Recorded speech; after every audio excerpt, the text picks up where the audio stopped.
Welcome to the August 27th, 2024 meeting of the Oshkosh Common Council. The city clerk, could please take the roll. Stevenson? Here. Nichols? Here. Larson? Here. Esslinger? Here. Flom? Here. Beulah? Here. Mugebauer? Here. 7 present. Leading us in the invocation tonight, followed by the pledge, will be Councilmember Stevenson. We come together this evening to discuss the issues that confront our city. May we always seek the wisdom to do things that reflect our concern for the people whom we represent.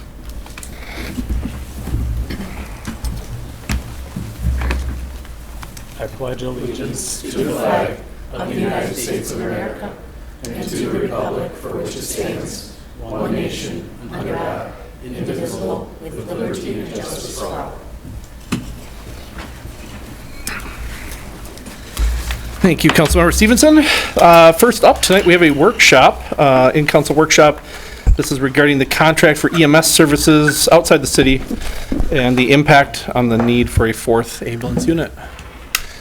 Chief Stanley, welcome. Good evening. Thank you, Mayor, members of council. I appreciate having this opportunity for myself and my staff to come and have this discussion with you and share some information, and ultimately gain some direction.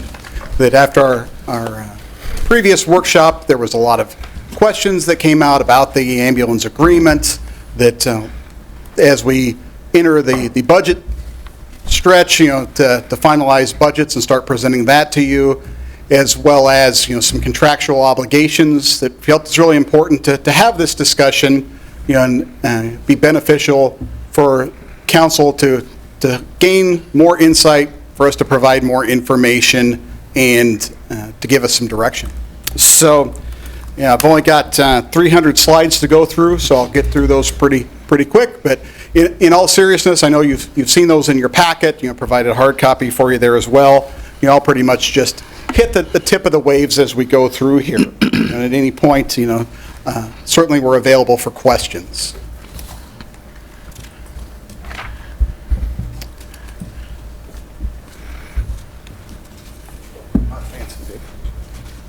There we go. So this information is based on lots of resources and references. We've done multiple studies, had community feedback, have applied national standards and guidelines, that led us to this information. And so just to make a few clarifications, we really strive to be a data-driven organization, and that's how we make our decisions. So you're going to see lots of data this evening. And really what this is about service. That being able to maintain the level of service to our residents, and to our customers. And are we able to provide those life-saving interventions in an appropriate and timely fashion? And I really view that as a promise that the fire department has made to our community, of that when you call for us because you're experiencing an emergency, we're going to be ready, willing, and able and prepared to respond. And it also will include feedback and input from our community members through the fire department's strategic planning session, through the city's strategic planning session. And an important caveat, it's not political, that I'm not a politician, and it's not personal. They don't have any personal feelings about any of this service provision necessarily. What I understand is fire and EMS systems, and the consultants we brought in understand fire and EMS systems, and how we provide service and how we operate a service model. So with that being said, as you may remember, May 28th, we had a workshop where we presented the results of our community risk assessment and standards of cover. And couple of the important recommendations that came out of that, as you may recall, was they recommended that we place a full-time 4th ambulance in service, and also to reduce our reliance on the cross-staff model, where that if we're out of our primary ambulances, the firefighters get off a fire truck, the fire truck goes out of service, and they get into a backup ambulance.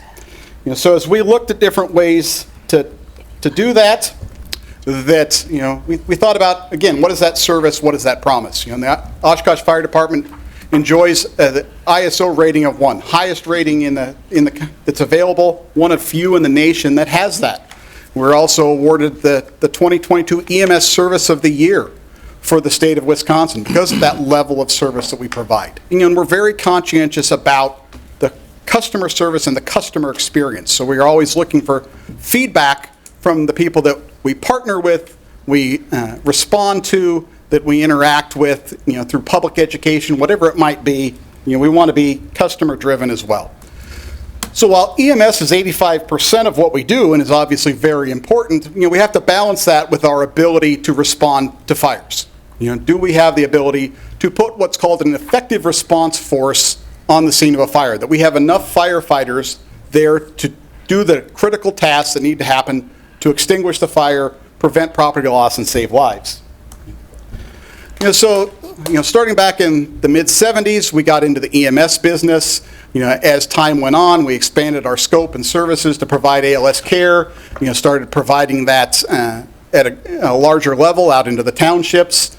Eventually 20 years ago, we put a third ambulance in service, and what that brings us to today is, that we're being critically impacted by that need for the fourth ambulance and are struggling to maintain that level of service. So much so that, in the strategic plan for the city that City Council approved, one of the key takeaways for creating a safe, secure, and healthy community was to find a way to implement a fourth ambulance, place a fourth ambulance in service. Back to a couple years prior to that, we did a strategic plan within the fire department, got community input, and this shows what they value. Our community members, we said, what is important to you? Of all the services we provide, what's most important to you?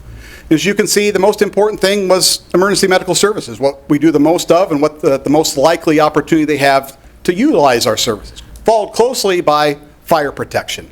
And in their comments, when you distilled those down, really what was important to them is you'll get there quick and you'll take care of my loved ones and me. So as we've gathered data, and looked at, how are we providing that service, you'll see that our call volume continues to increase. And since 2019, our call volume has gone up 16.7%. That one of the metrics that we identified in 2019 with a staffing study was unit hour utilization. How much time is spent by the ambulances and the fire trucks, but primarily we're going to discuss the ambulances, that they're committed to a call. From the time that the alarm goes off till they're back available, how much time is that? And the benchmark, the thresholds were really between 20 and 24%. That's your sweet spot. And we've seen ourselves climb over these last few years to that 24% and above. And the impact that has is progressive, right? That as the units are utilized more, that means they're not available. That means your reliability goes down. So the ambulance in Station 15's area downtown is going to be committed, so you're going to have to wait for an ambulance from a further area to come. And it just keeps leapfrogging out. The other thing, so we see our response times increase. In our whole model, as well as the American Fire Service model, it's all about being there within 4 to 6 minutes. Us putting a fire unit or an ALS provider within 4 to 6 minutes on scene so that you can make those interventions for somebody that's in cardiac arrest, that's not breathing, that is experiencing a house fire. That's how we're going to save lives. So as that commitment goes up, it decreases that reliability, it increases our response times. We're not able to meet the industry standard for service. And he said it has this compounding effect. So we're not able to do those things that the community expects, and what the national standards are and what our metrics measure. That unit hour utilization, like I said, it has more than just the commitment of the ambulance. It does not factor in all their other responsibilities. We have trouble with maintaining training standards because they're not available to go to training because they're out running calls. All the other ancillary duties that they may have, that's not factored into that total work commitment. And you'll see, and I will touch back on this, it talks about the fatigue and burnout as an impact on the personnel as well. So as I mentioned earlier, that unit hour utilization for the medic units continues to trend upwards, climb upwards to where it's not manageable. And I referenced the impact on our firefighters, so that not only does it impact the system, it impacts our people. Because now they're running more and more calls, they're having more exposure to traumatic events, they're having more and more sleep disruptions, that all those things contribute to their mental health and their well-being and contribute to their retention. So we participated in what's called a focus survey, with 90 other fire departments across the United States, where a university has been doing these studies. This is the second time we've participated. And we found our scores for emotional exhaustion in emotional exhaustion to be higher than the national average. Lower for engagement, job satisfaction, resilience. Resilience, they do pretty good. Our people are tough. They're committed. They want to take care of people, and they soldier on, but at what point can they not do that anymore? For intention to leave the EMS profession, we're higher than the national average, higher for compassion fatigue. That our people are getting burned out. So this impacts our ability to recruit, retain current and future firefighters, and again, maintain service. So that brings us to, all those things lead to the decision point of we need to add a 4th ambulance. In our projection and working with the Human Resource Department, for us just to staff that 4th ambulance, to add the 8 firefighters that would be necessary to staff that 4th ambulance full-time is going to cost, with the all-in cost for pay and benefits, right around $780,000 a year for the first year. So some different possible funding mechanisms that we may have for that. As we discussed previously, we applied for a SAFER grant. We have not and will not hear a decision from that probably for the next several weeks to months. They are just getting ready to start allocating those. And as I indicated before, I think our chances are just fair at getting that. While we're in a desperate spot, there are departments that are facing layoffs and things like that get a little higher priority. The other option would be a levy increase, where we would increase taxes. That I don't want to steal Finance Director Kalma's thunder for tomorrow night from the budget workshop, but I think you're going to get a full view tomorrow night of the difficult challenges that will present. We could initiate a referendum. That's really, though, to make that happen, is probably a couple years away. To get that organized on the ballots, and then we also always run the risk of, if the voters don't approve the referendum, then we're still in the same spot if we don't have a 4th ambulance. Another option would be to try to institute a full cost recovery model, where the townships would pay a greater percentage or an actual percentage of the total costs of ambulance service. But even if that were to take place, there's still going to be a split with the city of Oshkosh. The city of Oshkosh is still going to most likely need to contribute additional funds for that. So with the struggles around the ability and the capability to put a 4th ambulance in service. As I talked to you about in the community risk assessment workshop, and we discussed our standards of cover, that we're going to be faced with crucial decisions and difficult decisions. Do we increase resources or decrease services? Ultimately, I hope that I've demonstrated through some of these slides and some of the numbers, maintaining the status quo is not sustainable. We're not going to be able to continue to maintain the status quo, particularly with the increase in call volume. We've got a proven increase in call volume. We have a growing community, an aging community. How are we going to maintain status quo? Really, I don't think that's sustainable. So then that puts us in the difficult decision of, do we decrease services? So one option would be, as we have an agreement with 11 surrounding municipalities to provide ambulance service to them. Long-standing legacy. In 2005, that was probably a very efficient model. It was the right decision at that time. But 20 years later, we're not in the same position, call volume-wise, population-wise, size-wise. I could go on and on. That we need to reevaluate that decision. So we had a traditional legacy methodology, where we billed for partial services. That's through some discussions and debate and negotiations. We were able to increase that methodology to recover more costs and, on an escalating, increasing amount of revenue. But ultimately, what it, again, comes down to service. Our system is designed with our 7 stations, our 3 ambulances, our cross-staffed ambulances. That was designed and is appropriate for protecting 25 square miles with about 67,000 people. That puts us right at, the sweet spot for capacity. We were not designed to cover 250 square miles with a population of 100,000. That we've been adaptable, we've made it work over the years of things like this, and, and special events where, we increase our population significantly, but like I said, we're to the critical point we're not sustainable anymore. And what dramatically affects us too is when we're sending these ambulances out further away from the city, they're gone longer, we can't turn them back around as fast as if they're staying in the city. So that time commitment goes up, that we're going 10 miles or greater out of the city on an average of nearly 3 times a day. That you're putting your units in geographical locations that are not strategic for the response within the city. As our call volume has increased, so has the call volume within the townships. That since 2019, it's increased almost 15%. I imagine that will be predictive of future trends as well.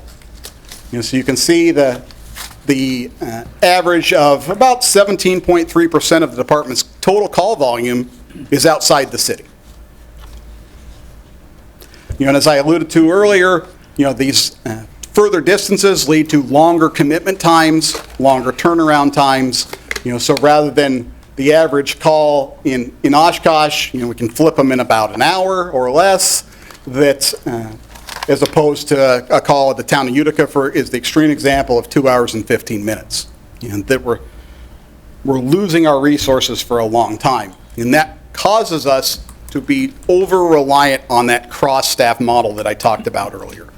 And that, we're taking fire units out of service to continue to staff ambulances.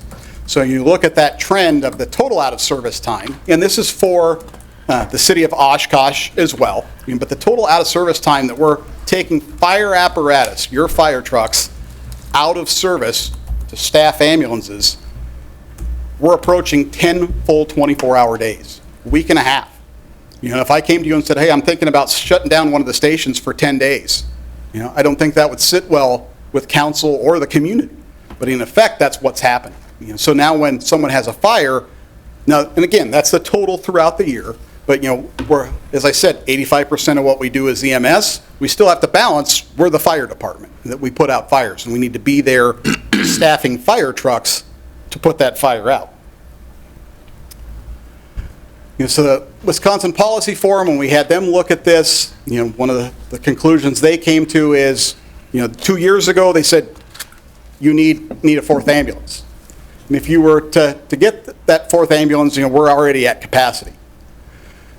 If 3 ambulances served only Oshkosh, we could push off that 4th ambulance, their projection is into 2028. So that would buy us more capacity for changes at the state level, safer grants, referendums, some of those other funding options.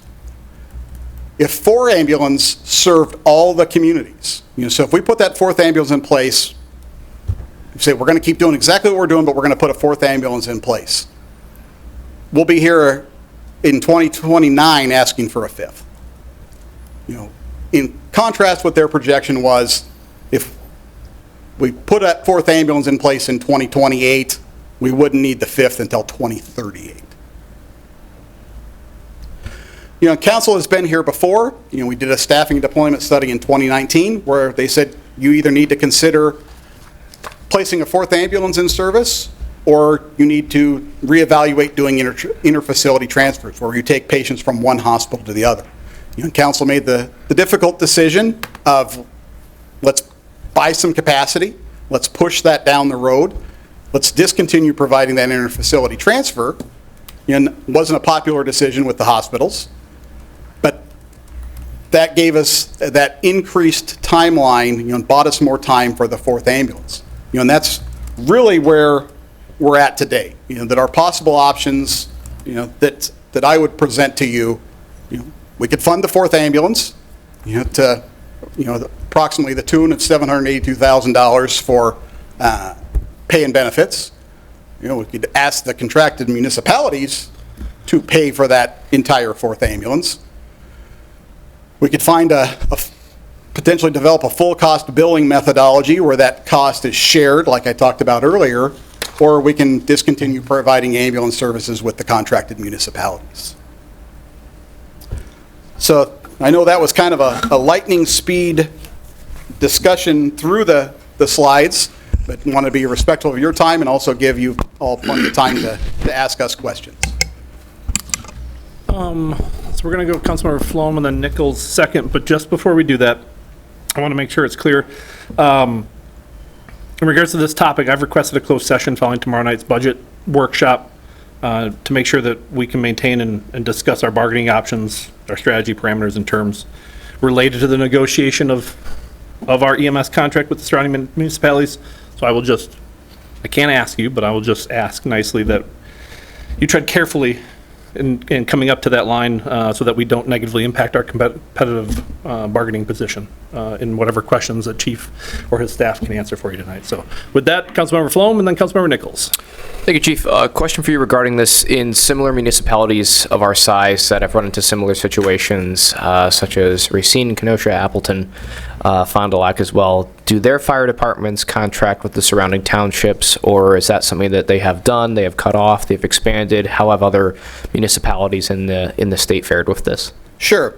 It's really a mixed bag, and like specifically Appleton, they don't do ambulance transports and things like that.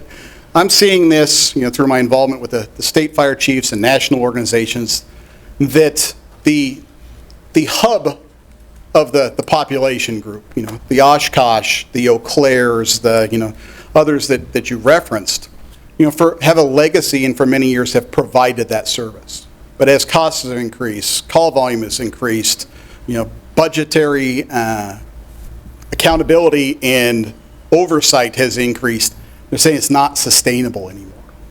So across the state, across the country, I'm seeing this exact discussion of what are we going to do? That some have increased costs, some have discontinued service, some are still struggling and talking about it. So it's been kind of a mixed bag because the hubs are struggling to support the spokes anymore. Thank you. Councilmember Nichols, and then I think the city manager would like to go. Sure, Mark, if you'd like to go ahead with a comment. Well, I was just going to provide some background, and again, I have to preface this by saying, even some of these decisions that go back to 2005, that predates me. So some of this I'm sharing you with conversations I had with our previous fire chief, Tim Franz, and the history of it. And there was a long, complicated history with this. I think that the terms, and they get used kind of loosely, but the chief referred to full cost, and I think there's full cost. There's two other terms that I want to share with you: incremental cost, and I would say direct costs. Full costs assume a lot of overhead that a private business would employ that we do not employ for fire service. We don't employ that at all. The fire department in recent years has been trying to get more towards the direct costs, meaning the people that are actually providing the service. Of the 4 white shirts you see in front of you, only Battalion Chief Dressler is a direct cost because he is the battalion chief of the EMS service. But none of these other chiefs here before you are included in that. That would be included in what I would call full cost, and I think that the chiefs, we need to gravitate towards full cost because what we started with historically was incremental cost. And the reason it was incremental cost, and 20 years ago, 20 plus years ago, the city was facing some significant deficits, and there was a concern that we were going to have to close one of our fire stations. So the alternative to close the fire station was to be a little entrepreneurial and to seek getting services out to the other townships. It coincided with Gold Cross Ambulance, which was the nonprofit group that provides services in the area, they were looking at some significant increases, and the townships in the Omro and Winna County were looking for a safe haven. At the same time, and this isn't talked about a lot, is that Gold Cross at the time was even suggesting, well, why does Oshkosh even do its own ambulance? We could do that too. In retrospect, it was a wise decision to avoid that option. Excuse me. I think Gold Cross is struggling to provide the services to the people they do provide. So it was a win-win for us that we were able to save a fire station, and a win for the townships. The timing was also coincidental with Aurora coming to town, and they were looking to attract clientele to their operation because they were brand new. People were just signing up for health insurance with a new provider, and they paid for the subsidy for but 5 years. And so fast forward to 2008, guess what just ended my first couple months on the job? It was a subsidy from Aurora, and we had to come up with the money to pay for it. So that's the kind of history. So it was all about incremental cost. It wasn't about covering the full cost. It was just enough to keep the station open. Clearly, from a business standpoint, that doesn't make sense. So it's not that we, gave it to them on the cheap, so to speak. It was that's what we needed to keep things going. But the dynamics have changed. The call volume's increased. The call volume to the townships has increased. And it's just more costly. And, so that's why we're where we're at today. And it's like, what were they thinking? They were thinking, how do we preserve our service? So it was the best thing to do at that moment. 20 years later, it's a totally different story. So I just wanted to share that with the council as well. Thank you. Councilmember Nichols. Yeah, thank you. And Mark, that's incredibly helpful context. And I know we will get in the weeds on the finance component of it. And I'm excited to get in the weeds on the finance component of it. I know we have a lot to talk about. But I guess taking a step back and putting finances aside, and they're obviously important. And Chief, I'm going to put you on the spot just a little bit, if that's okay. But I know service is really what is important to you, and I know service is what's important to us sitting up here. Our obligations are the people of Oshkosh. We have friends living in all the neighboring townships. And so we're going to think about all of that. But as we think about service, purely service, are the two options, or two of the options, really, when thinking about the agreement we have with the townships and thinking about a fourth ambulance, as it relates to the 27 square miles of service area in Oshkosh, are those equal? Or is one, does selecting a fourth ambulance, is it equal to eliminating the agreement with the townships, or eliminating the townships, is that equal to a fourth ambulance? Where are we going to provide the best service for the people of Oshkosh? And I appreciate you said This isn't personal, this isn't political. I really appreciate you, so I trust your guidance there. Yeah, I appreciate that, and I think I understand your question. If I'm not answering it, of course, correct me, please. But when we had this discussion with previous council about the interfacility transfers, I said, if somebody wrote us $1 million check right now and said, I'll give you one every year to do interfacility transfers, I said, it's not about the money. And that's really, I know it's easy for me to say it's not about money when we've got a budget workshop tomorrow, right? But like I said, I'm narrowly focused on service. Because the problem we had with, the option of, if the hospitals were to give us that $1 million a year to fund the ambulance, then they own all of them. They expect to have access to all of the ambulances. So if we add a fourth ambulance, we still have that commitment to the towns and that distance. So they're entitled to all 9 of our ambulances. We can completely blight the city. And it's problematic. If you think back, for those of you that were here for the I-41 pileup in the blizzard here a few years ago. I was listening to the radio that day when it happened, and the incident commander from another municipality says, call Oshkosh and tell them to send us 10 ambulances. Well, we only had 9 to begin with, but we would completely wipe out the city. So God forbid, the big bad thing of a high school shooting or some type of disaster happens, we have to send all those resources out of our community. And now we have no fire protection, we have no ambulance protection. So and it's impacting, and that's why we're eligible for the SAFER grant, that getting that effective response force of firefighters on scene. We need to be able to put 18 firefighters on scene in the first several minutes of that fire. And we're not able to do that because our cross-trained firefighter paramedics are running an EMS call outside the city. So for a service level, I don't think those are equal. That, because the commitment time of that out-of-service time, and we track how often is it happening that we are in our 4th, 5th, 6th ambulance, and how many times is it because 3, 4, 5 of them are outside the city of Oshkosh. Full disclosure, there's a lot of days or occurrences where those 4th, 5th, 6th ambulances are being used inside the city.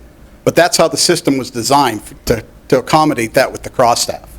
And that's our charge, take care of the residents. And I really struggle, and my team does, when we look at that and say, okay, we have no ambulances, we can't put an effective response force on scene to do search and rescue and extinguish a fire because our resources are outside the city limits. That's incredibly helpful, and that exactly answered my question. So I know that we will talk tomorrow at the budget workshop, and we'll talk at other times about the other obligation we have, not just keeping Oshkosh safe, but making sure that we're financially responsible too. So that's super helpful context coming from you. Thanks. Thank you. Councilmember Stevenson, followed by Councilmember Esslinger. I think all my questions have been answered. I don't have a lot to add. I thank you for bringing this forward. I like the data-driven thought process behind this. I think the big takeaway here is I am glad we're going to go into closed session and talk a little bit about this more, because I do think it has to do with some negotiating. But I want to be friendly to our nearby towns, but also things aren't free. I don't think our service comes free. Our service doesn't come cheap anymore. We have to make sure our fire staff are also wanting to work here and continue to have a high-quality workplace to live in, or to work in. So I look forward to the conversation, I guess, is where I would leave it. Councilmember Esslinger. Thank you, Mayor.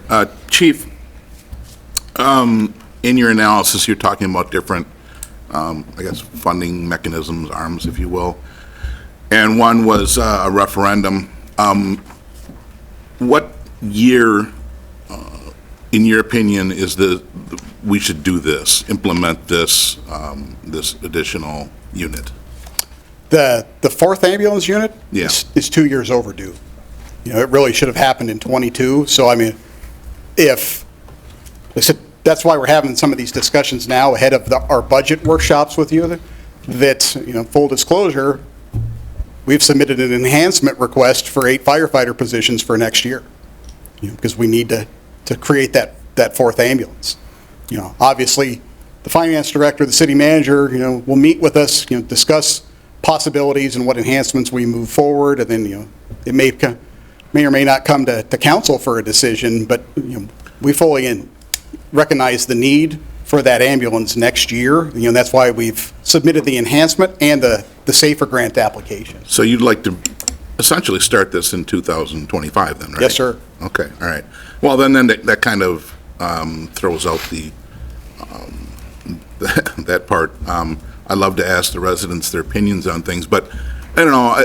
For me, I think my personal opinion is the two things that we pay for taxes, police and fire, they're interchangeable, and they're at the top of the list. I mean, this is what we do. We have to provide safety for our residents. And so, again, I think with your analysis, this analysis here, if I had to gaze into a crystal ball and see if the residents would vote in favor of this project, I think they would.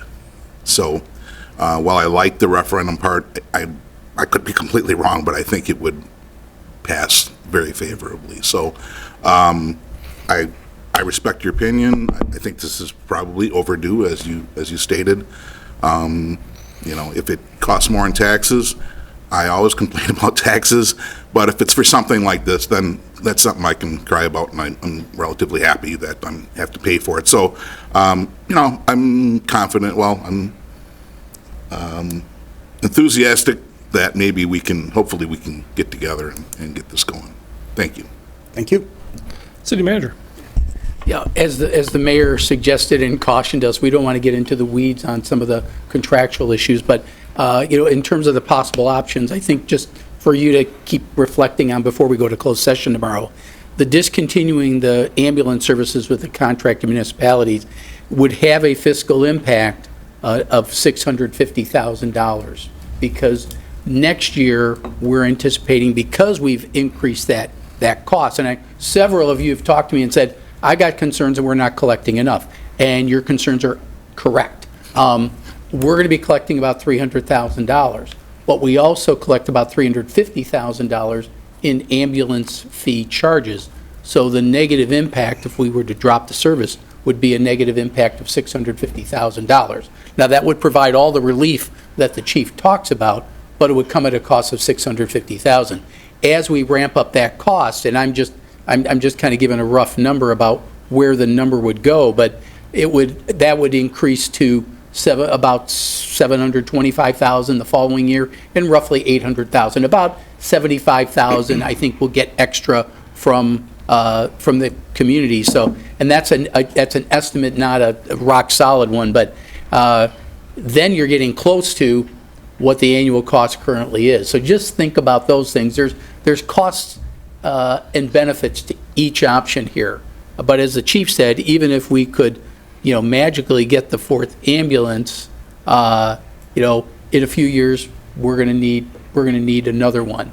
If we were to discontinue the services, the chief's still projecting you're going to need the fourth ambulance. We'd buy time. The $650,000, what do we get for it? You'll get time, and which is a good thing, but it's also, the day of reckoning is coming. But if we have to fill another $650,000, as Ms. Kalmus will tell you tomorrow night, don't want to, spoiler alert, but we're going to have challenges balancing the budget.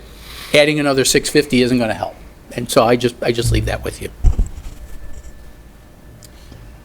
And to the city manager's point, that was the same issue we had with the interfacility transfers. At that time, we walked away from about $450,000 in revenue, to avoid the cost, and like you said, push it back.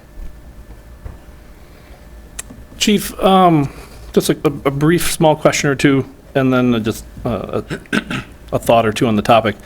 Now, I don't have the specific data, and I think, from my understanding, there might be a township or municipality or two that may have done some RFPs on this topic just to gauge what would happen in the market. But it's my understanding that we're providing this service, the EMS service, to the surrounding townships at a discount, or it's costing them significantly less than it would if they were using a private provider. Is that a fair statement that you'd agree with? Yes, and Policy Forum in their study did a market survey. Like I said, they not an in-depth, ask everybody in the world, but they looked at several similar municipalities, several similar type of fire departments. They're seeing the per capita costs anywhere from $20 to $100 per capita. We're pre-existing to their study and us meeting with the townships about changing that methodology. We've been at $3.60. So there have been other municipalities in Wisconsin, not necessarily of that 11 that we service, but that are asking for RFPs. The city of Greenville just was provided an RFP from a private ambulance service that would be $13.60, to offer one ambulance in their area. So in answer to your question, yes, we are considerably lower than market rate. And you'd probably agree that OFD provides a higher level of compassionate care to those that we provide that EMS service to. This is a first-class organization that the chief runs here. It's top-notch service. I won't let the chief brag, but the answer to your question is by a long shot. Yes. And the towns know it. They know that this is superior service. And that's why we're recognized throughout the state. So it's like, what's the right price? I wouldn't be surprised, the chief used that policy form. If you did an RFP, I wouldn't be surprised if you were $30, $35 per capita cost. I wouldn't be surprised at all. And you'd still be paying the ambulance fees, that if there's a call, you'd have to pay the, whatever the going rate is. But I wouldn't be surprised 30, 35. Wouldn't you suspect that too, Chief? Absolutely. Yeah. So that means to me that, the taxpayers of the city of Oshkosh have been subsidizing significantly the service to our surrounding townships, and I don't like that, right? And I'm tiptoeing up to that line I cautioned all of us on, right? I know that. I'm not unaware of that. And the city of Oshkosh is good for partnerships. We partner with multiple entities, nonprofits and other municipalities to do lots of different projects, and partnerships are good. Partnerships are what allow a lot of this to work. But partnerships are they only work if they're mutually beneficial. And when a partnership stops working for one side, it either needs to be altered or it needs to end. That's unfortunately how partnerships work. So with that, does council have any other questions or comments? Deputy Mayor. I'll go quick, just because I haven't talked yet. I was fully prepared to come in and beat Mark up a little bit on this about the amount that we're recouping, but because we're going into closed session tomorrow, I'll keep that for off camera. But I do appreciate all the work that you guys have done on this beforehand to give us the information and being able to go in and do that negotiation and bargaining, especially talking about the contracts tomorrow in closed. Chief, anything more? Again, like I said, I've reinforced, I don't view things from revenue generation. We view things from service. And so it isn't personal. We all have friends, families. Many of our employees live in these townships. It's going to have impact. We have a long-standing, fantastic relationship with other fire departments and their responders. That's not the issue. The issue is when my house or my neighbor's house or your neighbor's house calls 911, what comes and how long does it take to get there? And that's really what's put us in this conundrum of having to make difficult decisions of financial versus service and things like that. So look forward to some further direction, as to what the council's will is so that we know how to best chart our course forward.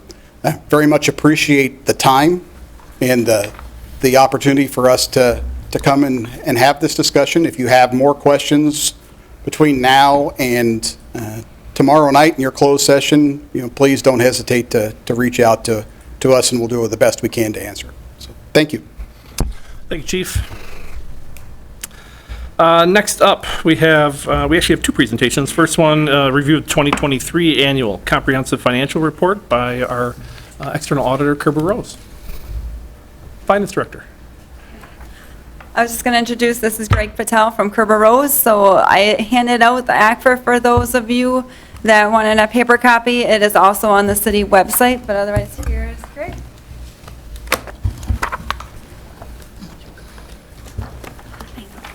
Welcome. Thank you for having me here tonight.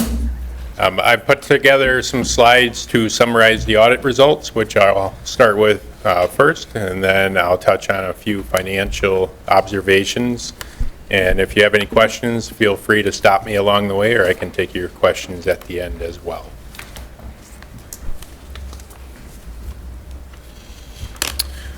So from the audit results, you have a clean, unmodified audit opinion, which means that's what you're striving to achieve within these financial statements. Within the course of our audit procedures, we are required to evaluate internal controls and report any deficiencies that we find. You have no internal control deficiencies reported within this report. And that's really a reflection of the strong financial team that you do have. Probably 90% of our clients have some kind of internal control deficiency reported. So then within your federal and state compliance testing on those awards, there's no findings from a compliance standpoint, nor are there any internal control findings to report there. Any questions for me on the audit results? Can't do much better. Sorry, I guess I just have one question. For the federal and state testing, are you testing all of our major programs, or is it just a random selection of programs? It's a sample of the selection of your programs. So can you tell us how many were sampled and how many total there are? Yeah, there are, the most significant one this year was the ARPA funds, and we tested that as major. And there's a coverage that you need to obtain in order to satisfy the sample requirements. And I believe we also tested the CDBG fund. So we tested 2 of the federal programs. As far as number of federal programs, I don't have the CFA in front of me. We're Not much working. past those 2. We get Okay. EDA grants every once in a while, but that's about it. I think they hit the big Yeah. ones. Okay. Cool. Thank you. So, you're welcome. As far as the general fund performance for the year, you can see that the bar graph represents the overall general fund, and you ended at a little over $18 million, which was down from $20 million at the end of 2022. Now, your budget anticipated a decrease of $3.2 million. So in relation to your final adopted budget, the overall performance of the general fund was positive in that regard.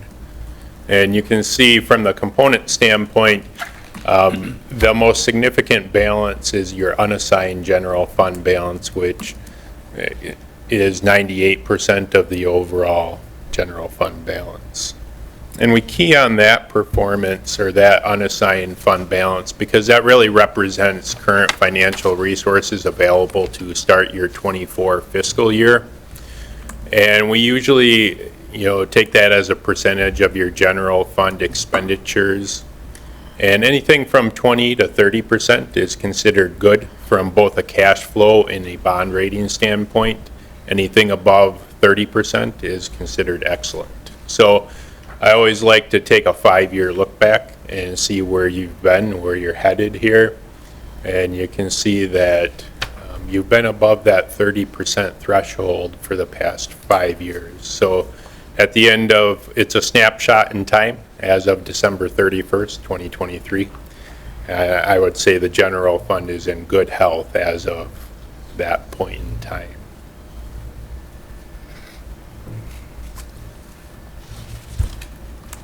As far as total outstanding debt here, the yellow represents your business type activities, which predominantly are your utilities.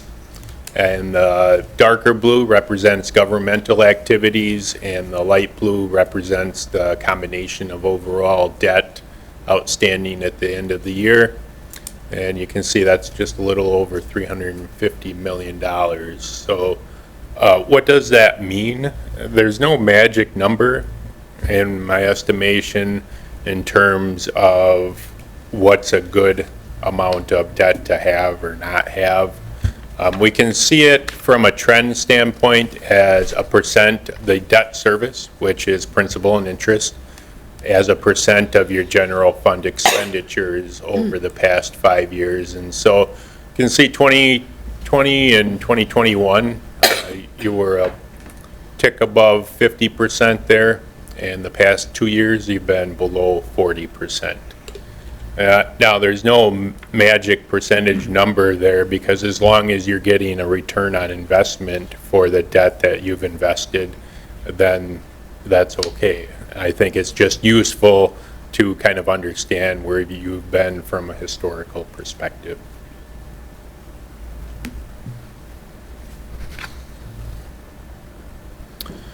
And then finally, the water utility rate of return. The blue line represents the authorized rate of return, and the red line represents the actual performance of the water utility.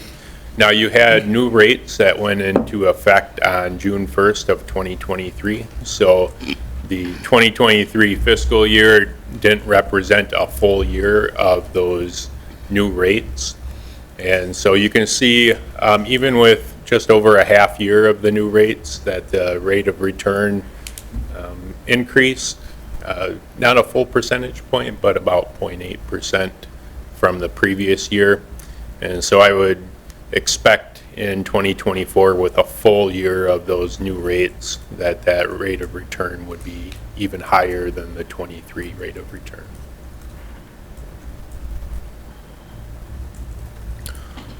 With that, I would take any questions that you have for me.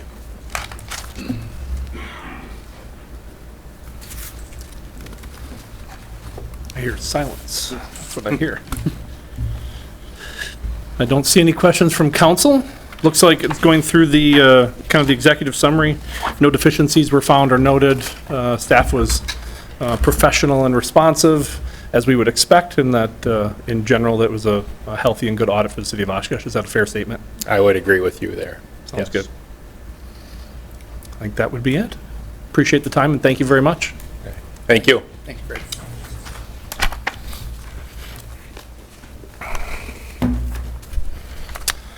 Next up, I think we have one more presentation.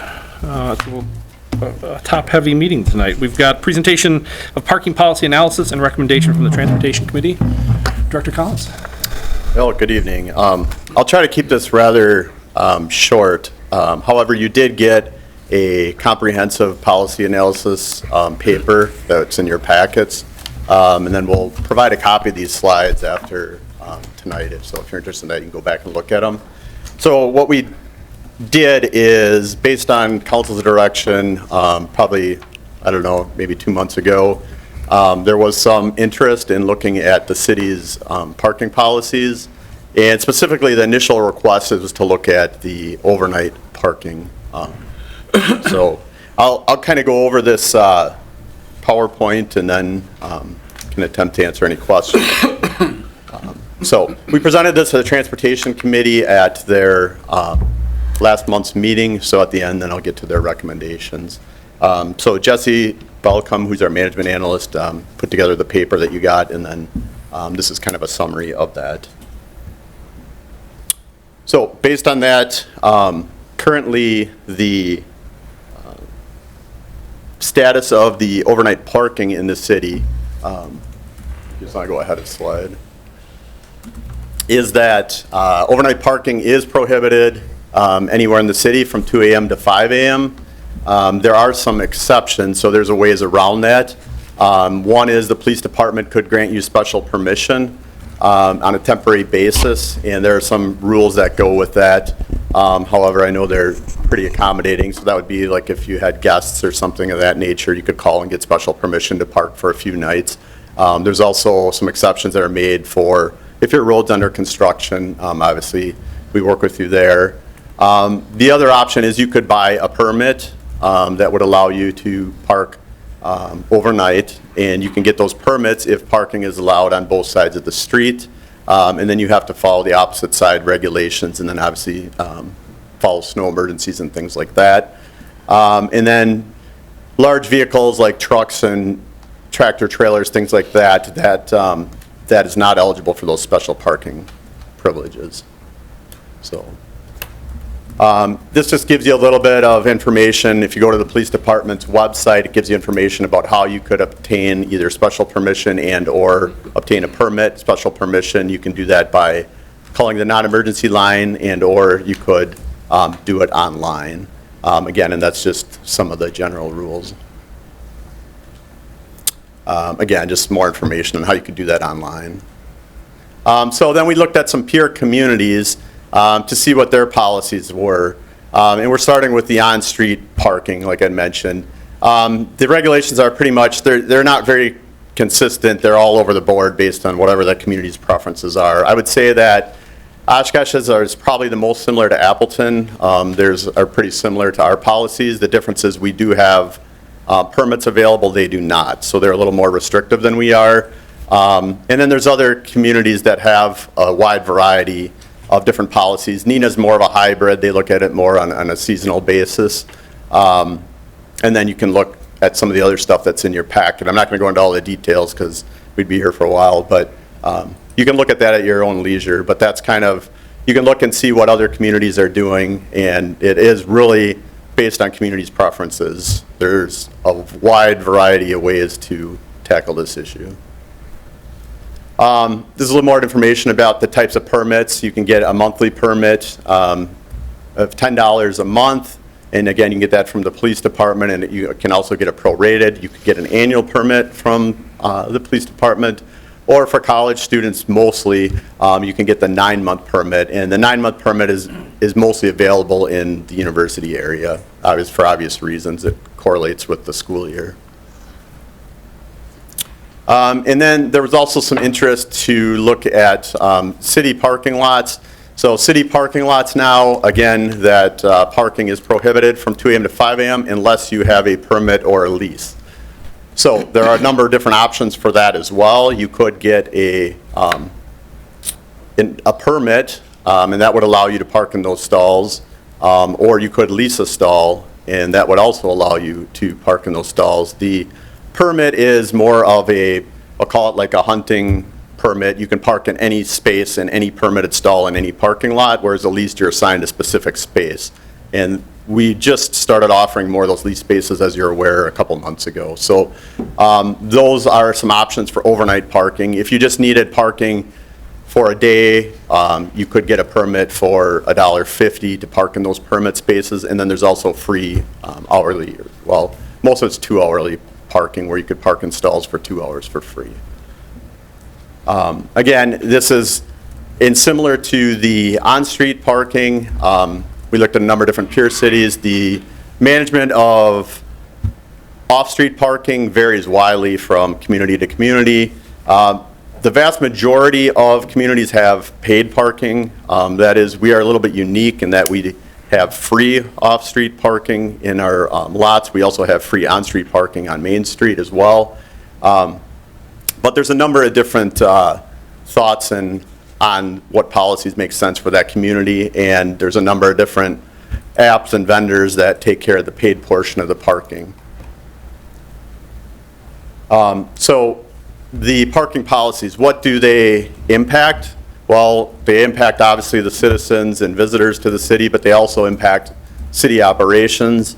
I'll talk a little bit more about that when we get into the benefits and drawbacks of each. But there are a lot of different city services that are affected by whatever we choose for those parking regulations. So there's a number of different policy options that I think you could consider. We went over this a little bit, like I said, with the Transportation Committee as well. I think from what I understand, the two biggest issues that we are looking into are the overnight parking, and then there's two components to that. There's the on-street and then there's the off-street. And then I think there's the management of the off-street parking lots. So based on the feedback I've heard from council, that's what was of the most interest. So I'll start with the overnight on-street parking regulations.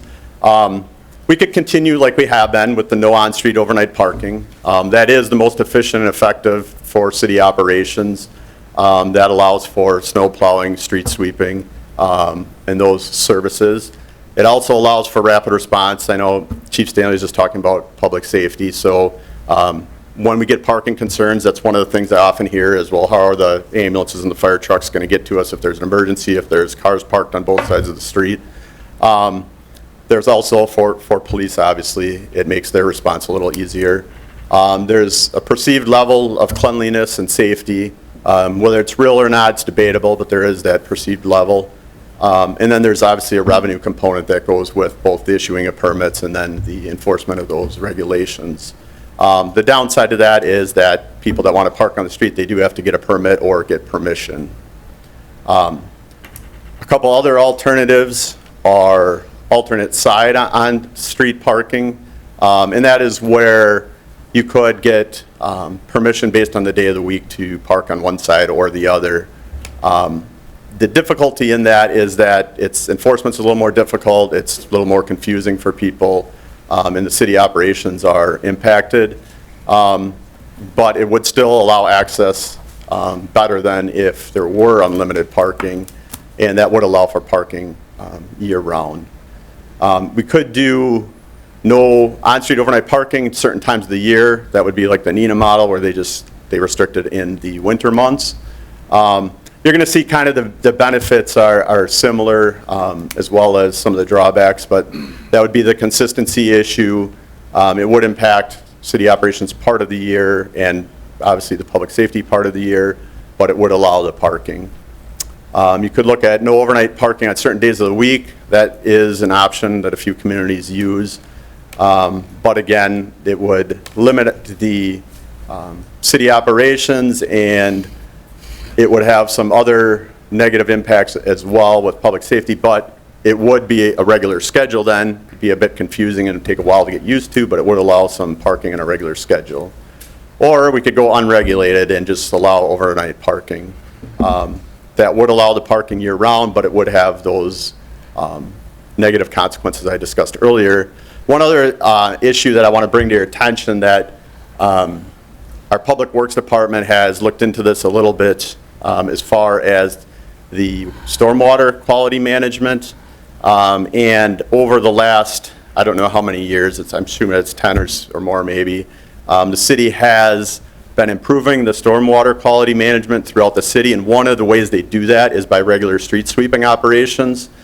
And per the regulations, we cannot go backwards, so they would have to do some more analysis. They do have one of their partners, consultants, looking into that to see what the impact would be if we did reduce the amount of street sweeping that we did based on the parking policies.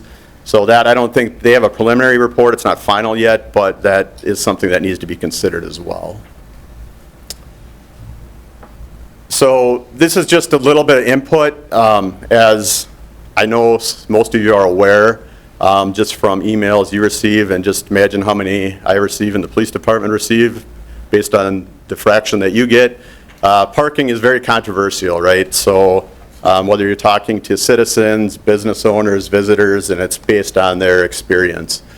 These are just a couple examples. So in the first case, you know, somebody is saying they basically have cars parked in front of their house, and because it's allowed, they have a permit, but they don't understand why, they don't like the cars there. It's obviously for different reasons. I know I get the garbage pickup, I get it impacts mail delivery, public safety, all some of the things we've mentioned before. Then we also get comments from other people that, you know, mostly after they get a citation, it's like, well, why don't you allow parking on the streets overnight, or I didn't know, or something to that effect. So there's a little bit, no matter what's decided, you're going to get some positive and negative, just like all decisions that we make. So that's just a couple samples, but we receive probably equal number both ways.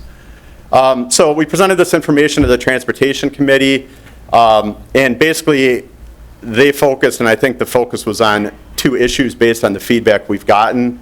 We'll obviously need more direction from council on where you want to go with this. But for overnight parking, the thought was that there's more public input is needed. This issue, I don't think, has really gotten out into public too much. I think it was just a little bit of a, you know, a discussion at the first time that it was brought up to look into it. So they are recommending that public input is sought either through the city's poll call system or other methods before any decisions are made. They felt that we really needed to get information from the public on their opinions on this. And then as far as the downtown parking lots, which is the off-street parking, they feel like we just made some changes recently at the request of the Downtown Business Improvement District and also with council to increase the number of permit stalls available as well as offer lease stalls, and then also to try to offer more 2-hour parking spaces. So what happened as a result of that is the police started doing more consistent enforcement. So as you know as well, the first couple of weeks there were a lot of complaints and issues because the enforcement had been more consistent. Now it's really died down since then. So we do have a couple business owners on the Transportation Committee, and their feeling as well as the Transportation Committee was, they said, we just made these changes. So I think we need to give them a little bit more time to set in and people to adjust to them. Because like I said, most of the complaints came just right after the new policy, but they weren't really new policies, but after the changes shift in enforcement started. And they felt that we haven't even given this a full season. So they said, you really need to give it at least a full year and then go back to the stakeholders, which in this case they feel are, and they are, our majority are the business owners, go back to the bid and ask how these policies are working, if they're working, not working, if there's any suggestions for changes. And specifically, one of the requests we get, probably the most frequent, is why isn't there 4-hour parking?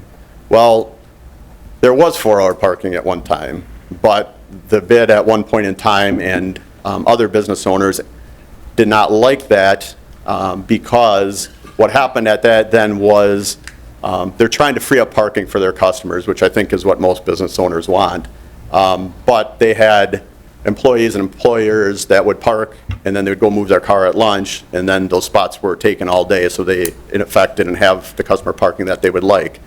So that's why there currently isn't the 4-hour parking. The business owners, and I've got a few calls, like I said, initially it was just when the consistent enforcement started, and I try to explain to them, and I know Councilmember Larson has it as well, there are options for you. If 2-hour doesn't work, I know specifically one of the hair salons said that didn't work. They purchased a leased stall, and now they're telling their patrons if they're going to be there for more than 2 hours, we got a leased stall for you, please park in that spot.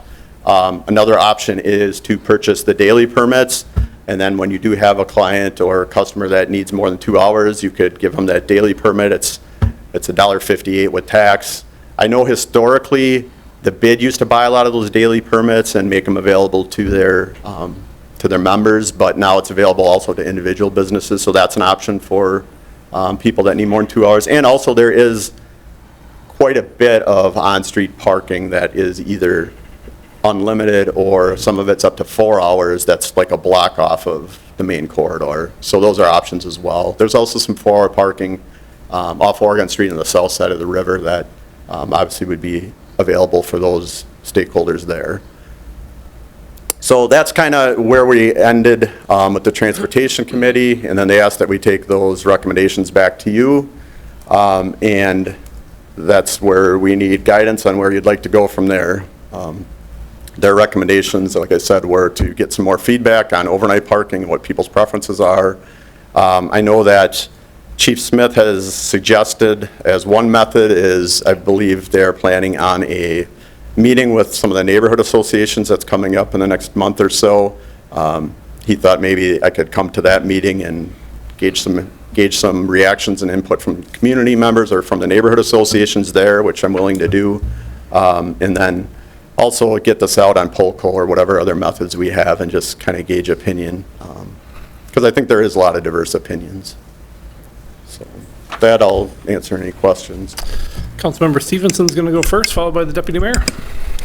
Yeah, so I thank you for doing this presentation. I don't think we have, especially in the downtown, I don't think we have a huge issue with I think it was new. I think the main issue is being able to do this like on your phone, not having to do it in person. I think we have a plethora of options. They're very affordable, sometimes free, but the having to go into City Hall or go onto the transportation center I think is the sticking issue. Even with parking on neighborhood streets, I mean, having a $10 a month permit is pretty affordable, but having to be able to go in and do that all the time is very inconvenient.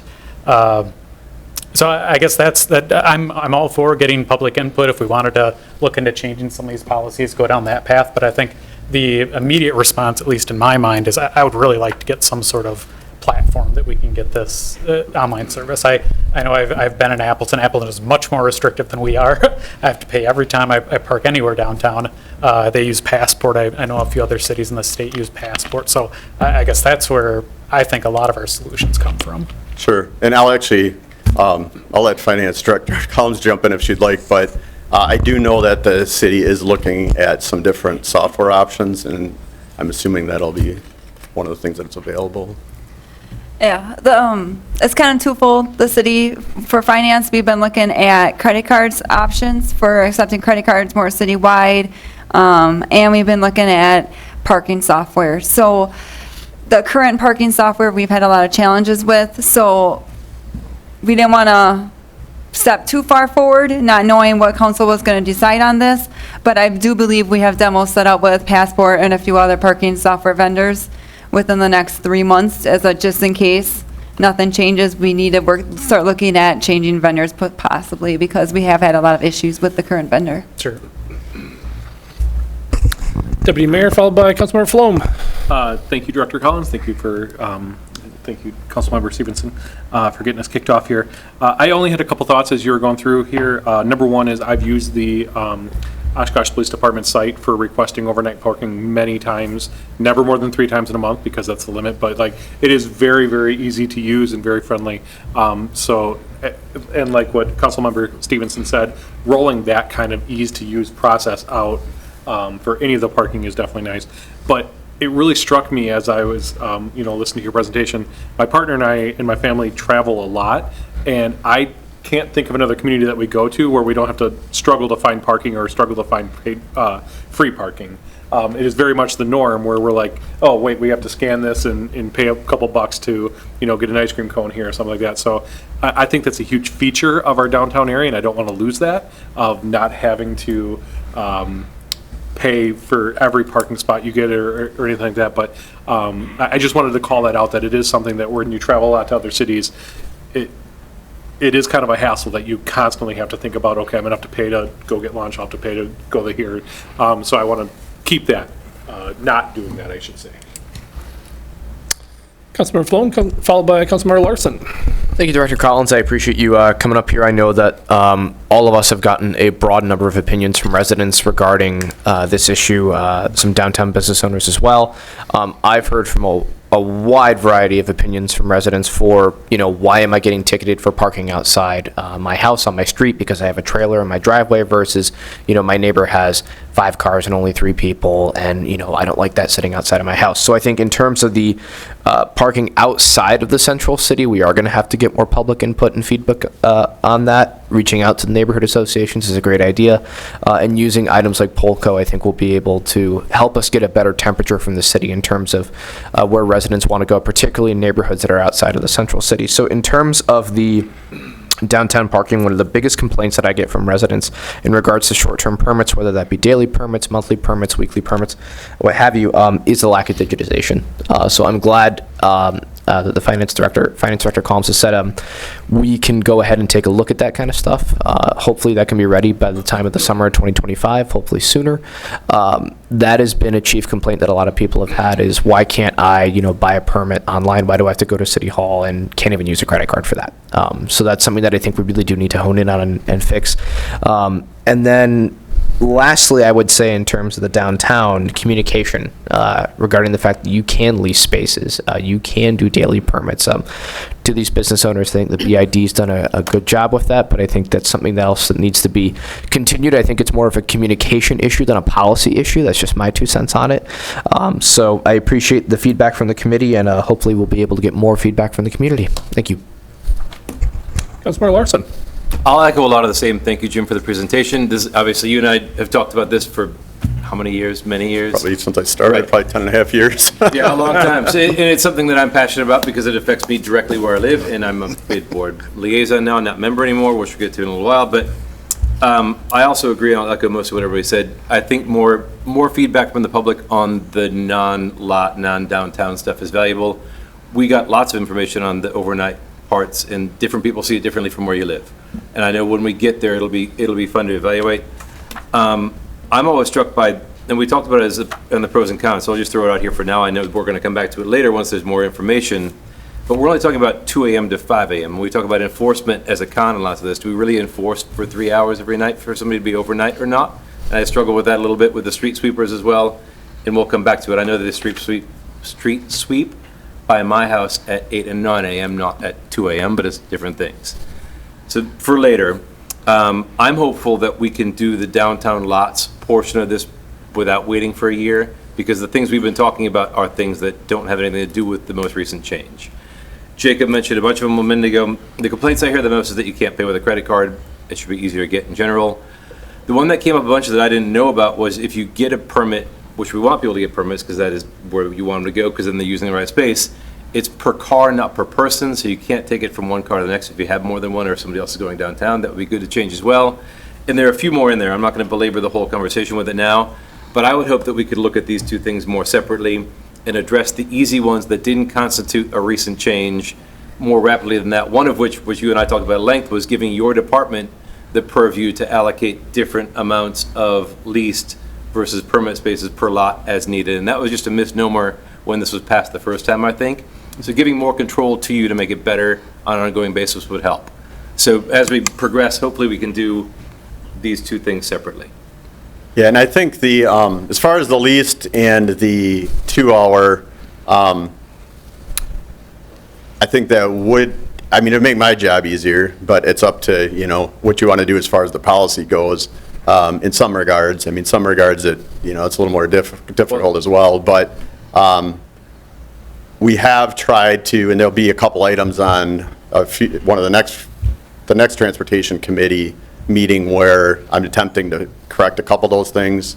Like for instance, the rec department lot has a lot of permit stalls, and they have some of their users were getting ticketed, and it does make sense that there should be a few lots maybe in that lot, and then there's a couple other lots that a benefit of the recent change was there's a few business owners that wanted additional permit stalls in a couple lots, so I'm trying to work with them on that as well. But it's only in the cases that it makes sense, right? So, we have like the 400 East lot, which is very highly desired. It's a little more difficult to shift things around in, but then there's some, like I said, like the rec department lot or the lot by the transit center where the usage isn't very high. It's a little easier to kind of make some adjustments as demand permits. But yeah, that is something that if council's interested in, that we can work with the city attorney and figure out how that might work. I think had we known how well that would work in the first place, that would have been in the original proposal as well. It was an oversight to a degree, and we didn't know that it would be that functional. So that'd be a good one. Councilmember Nichols. Thanks. And I'll let others up here speak to downtown parking areas. Chris and Joe and Carl and Jacob all live downtown or downtown adjacent, so they're gonna get more feedback than I will. I think focusing on the residential areas, I'm glad that you mentioned going to neighborhood meetings. I think Polko's a very powerful tool. I think a lot of the responses there are social media warriors, and so it's a limited view of what we get, and all of it is framed in what the questions are. So I think maybe my suggestion or maybe my request would be we frame up what the questions will be on Polko, and then we also take those to the neighborhood association so that we are getting the same feedback from both groups. I think it will also be helpful, and I think I was surprised, and this is super helpful information, I should have started with that, but I was surprised that we didn't get any direction from the Transportation Committee other than we should ask someone else for more information. And I don't mean that flippantly, or maybe I do a little, but the options you presented, I think, are the right ones. I think asking citizens directly through whatever mechanisms we have, which of these do you prefer, will provide a lot of data. And then we can pick and choose from the most popular ones on what needs to happen, and then in conjunction with what city services need.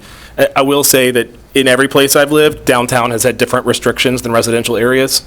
I'm surprised we don't have different standards. I know Appleton doesn't have different standards, but that's the comparison within the Fox Valley here, I think, makes a lot of sense. So Yeah. I'll just leave it at that. And I could just answer, so in the Transportation Committee was a little confused to start. They said, well, where is this coming from, and what exactly are you asking? And we're kind of like, we were asked to look at overnight parking. So it's, it's a little bit of, they're a little like wondering where this is coming from. They're like, is this, are a bunch of citizens asking for this? Or, and it just basically came from the council discussion. So their direction wasn't as clear as it often is with some issues where you can tell them, all right, well, here's the issue, here's what I recommend. This was a little more vague, so.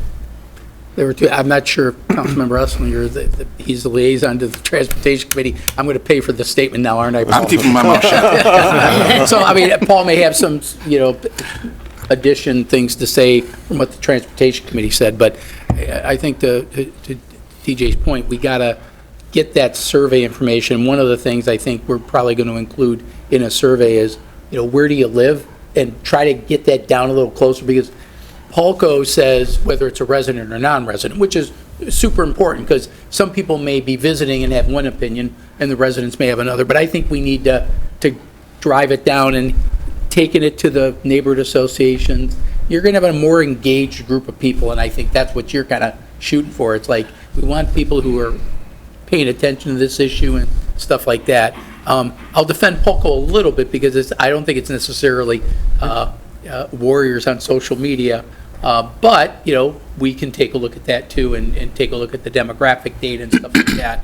But I think we got to drive down into the geo area because, like you said, downtown has different dynamics and experiences than outlying areas where you or I might live. Yeah, thanks. And I think that's a really good point, because, I mean, there's even like kind of culturally different, Yeah. right? I mean, there's different tolerances of vehicles on roads, I think, between the more densely populated areas and more outlying areas. So I think looking into the geography of it will be really important. Yeah, and candidly, just anecdotally, I lived here for a year and a half before I knew I couldn't park on my street. And I found it out from an attorney that we use in California whose mom happens to live in Oshkosh. And she was complaining about how odd she thought it was. So that's the first time I ever heard about it. I think probably at neighborhood meetings, you'll find people that don't know that they can't park on their streets because they do already. Councilmember Esslinger. Yeah, thank you, Mayor. I guess I'll just speak as the representative on the committee. Mr. Collins, I don't know, I just kind of got a vibe that our opinion was we didn't have an opinion, because as you clearly stated, it's so all over the board. There's many advantages, there are many disadvantages, and for me, as stated, there are many people here that live downtown, and so every time we change something in these lots, someone's mad at us. And I stated at the committee meeting, I brought this up back when I was on the council years and years ago, and there's a former judge that called me, and he was extremely upset with me. And my grandfather and grandmother used to live across the street from me, and he said, if your grandma and grandpa were alive, they'd be very upset with you right now, Paul. Well, I'm sorry. So, I mean, I can go either way on that too, so I think it's just a lot of whatever.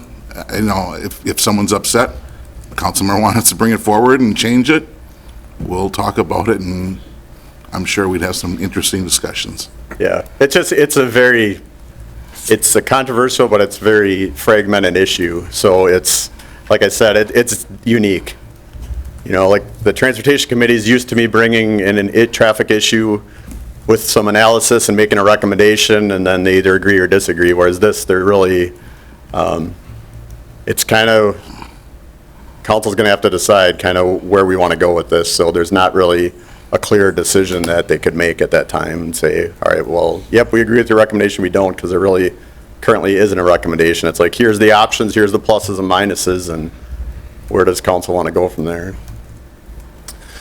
Well, I appreciate you and your staff putting this together, and Transportation Committee, hearing the issue and trying to work through it. It was, I know direction, I think it's fair to say direction wasn't entirely pinpoint. It's not that it wasn't clear, but it's a big topic, and just go look at it was kind of the direction-ish, kind of.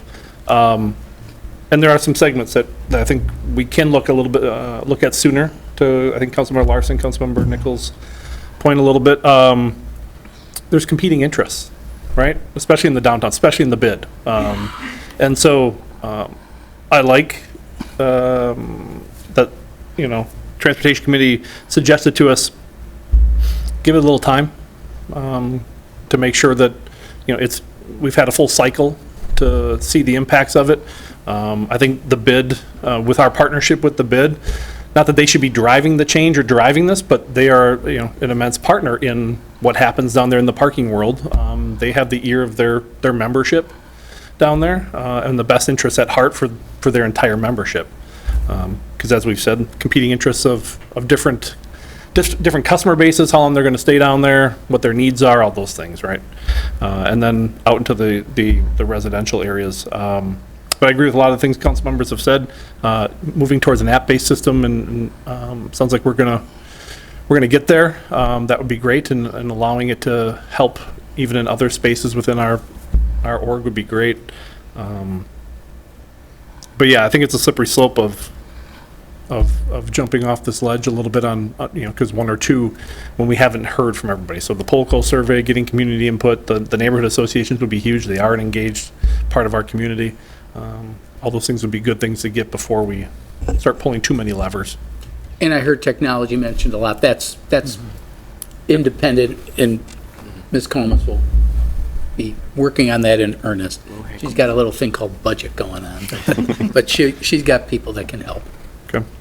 Any further questions for Director Collins? Otherwise, we'll move on to the rest of the agenda. Thank you. Next up, we have citizen statements to council. I have one person who's registered, Mr. Tim Reichenberger. Appreciate you waiting for us. I'm going to ask if you can come over to this one, though, if you don't mind. You can come through the front, it don't matter. Welcome. Thank you. I used to be a student of Mr. Roloff at UW Oshkosh for a master's program. So for municipal management, this is an interesting meeting, believe it or not. So I'm glad you're enjoying it. yeah. My name is Tim Reichenberger. I am co-owner of Flights Wine and Cocktail Club, the business that is now currently in the old Brooklands. We've received a lot of response from the community about how happy they are to see that building finally being used. And we've put in a lot of investment and work into starting this new business. One of the problems I wanted to bring up to the council is the difficulty dealing with the liquor license issue, which I understand is a problem. It's been a problem for a while. I've watched several council meetings and saw that. We have a Class B fermented and a Class C wine license. We'd also like to be able to sell wine through retail and wine for wine tasting, but we can't do that with just the Class C. So we've also tried to obtain a liquor license as well. That hasn't been very beneficial. I've written a letter to Mr. Roloff in the past. A response I received was if there is greater urgency in inquiring beyond a fermented Class B, Class C wine license, there are provisions for an existing license to request a license transfer from one establishment to another. The city is not involved in those transfers except to approve them. You may want to consider that option. Council recently approved such transfer. The problem with that is there really is no mechanism to find out who those people are, what their contact is, or whether they're even willing to do that. A business that is trying to be sold is probably you're able to get more money for a business that still has their license than one that does not. That's just the reality of it. We've also had several other issues dealing with communication with the city through this process. One of those key issues deals with the Public Works Department and the awning. The awning was a pre-existing signage, I guess is the way you would describe it. And that process was frustrating and drawn out while surrounded by a complete lack of communication dealing with this department. All right. For a new business, I would hope that the city would try better at being more accommodating than some of the things that me and my wife have had to go through in trying to get this set up. We want to be part of the solution. We want to be a business, particularly on the south side of downtown. We're starting to see that there are certain things that just don't extend past that bridge though on Main Street. All right. So, and I understand that's partly a county issue as well, from my understanding, but just the same. We want to be good tenants and good stewards of Oshkosh and good representatives of the community. So, with that, we hope that if you have any questions, feel free to seek us out. My wife would be one that would have more specific information dealing with some of these departments with the city. Thank you for your time. Thank you. Thank you. I have no one else registered to speak under citizen statements, so we'll move to consent agenda. I also have no one registered to speak under any of the consent agenda, so I'll take a motion and a second for consent. Move it. Second. Any discussion from council on the consent agenda? Seeing none, if you'll take the roll on consent. Stevenson? Aye. Nichols? Aye. Larson? Aye. Esslinger? Aye. Flom? Aye. Bulow? Aye. Mughawar? Aye. Carried 7. We do have one pending ordinance on the agenda tonight. It's ordinance 24-483. This was a approved zone change from central mixed-use district with riverfront overlay to central mixed-use district with riverfront and planned development overlay at 400 City Center. The applicant has requested that this be laid over until such time as the applicant requests its consideration. So we, if I can get a motion in a second to lay over this per the applicant. Move to lay over. Second. Any discussion on laying it over until the applicant requests? If you'll take the roll on the motion to lay over. Stevenson? Aye. Nichols? Aye. Larson? Present. Esslinger? Aye. Flom? Aye. Bulow? Aye. Mughawar? Aye.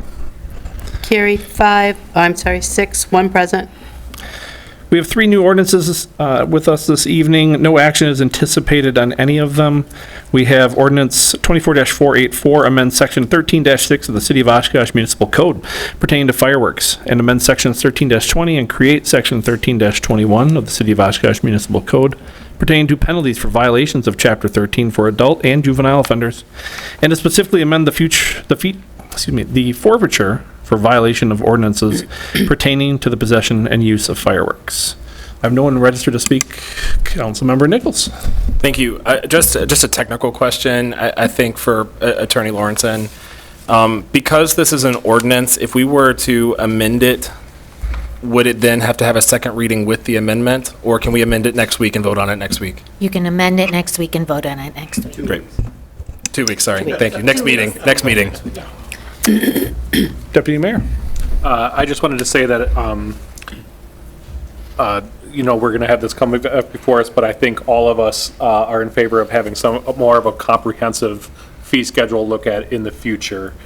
This is one that we kind of did as a one-up, which is not something that we really want to do, but this one really needed direct attention, but kind of looking at the whole schedule at some point, please. Thank you. I would agree on that.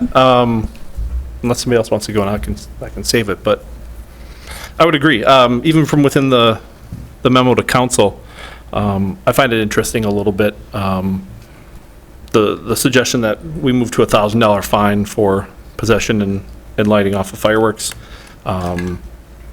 Yet, within our current codes or within our current fee schedules or our forfeiture schedule, I'd point out discharging a firearm is a $75 forfeiture.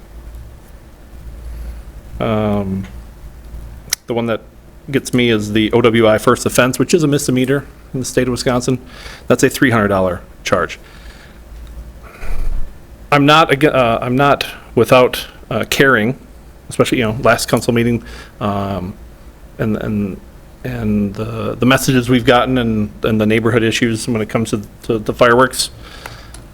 But in terms of value, the value judgments that we're making up here, that a firework possession or a lighting off of is 3 times the forfeiture value of a OWI first offense. I'm not sure that I like that message as much. So I don't know what the answer is either, and so I'm not suggesting one tonight, but I just think that a comprehensive look is appropriate for us to do. Councilmember Nichols, followed by Councilmember Flom. And I just want to echo that. So I know if you're looking for nodded heads, I just want to include myself in that. We'd like to look at the comprehensive. I think I agree with what the mayor said. I was also surprised by discharging of a firearm being a fine of $75. I was honestly surprised by, I've never had an OWI, that it was $300 for an OWI. So if we needed to take all 3 of those up to $1,000, I'd be supportive of that. But I would love to have a comprehensive conversation about all of it and really talk about dollars. I would say we typically do not do a review of fines. We do a review of fees, which you're going to be talking about later on, and you could have that same discussion. I just want to point that out because we have not done that. There have been many one-offs. There was an issue a few years ago about decriminalizing possession of marijuana, and that was considered a one-off. But I don't know from my experience if a comprehensive review of fines has necessarily been the case. Not saying it's not bad, but we have 1,597 different ones, and I just asked the chief to just limit it to the top 20 so that, but obviously it was like, we got to show you the OWI. Yeah. Because your reaction, and I'm no judgment to anybody, but yeah, I'm glad that you didn't have an OWI, that experience, but when you see it, and the mayor said, he goes, I don't know the answer, but this makes me feel awkward. The other thing I will say is OWI is a traffic code one. We use the state bond schedule, so that's where that number comes out of. There are also some surcharges and things that are added to that for that particular offense, so it's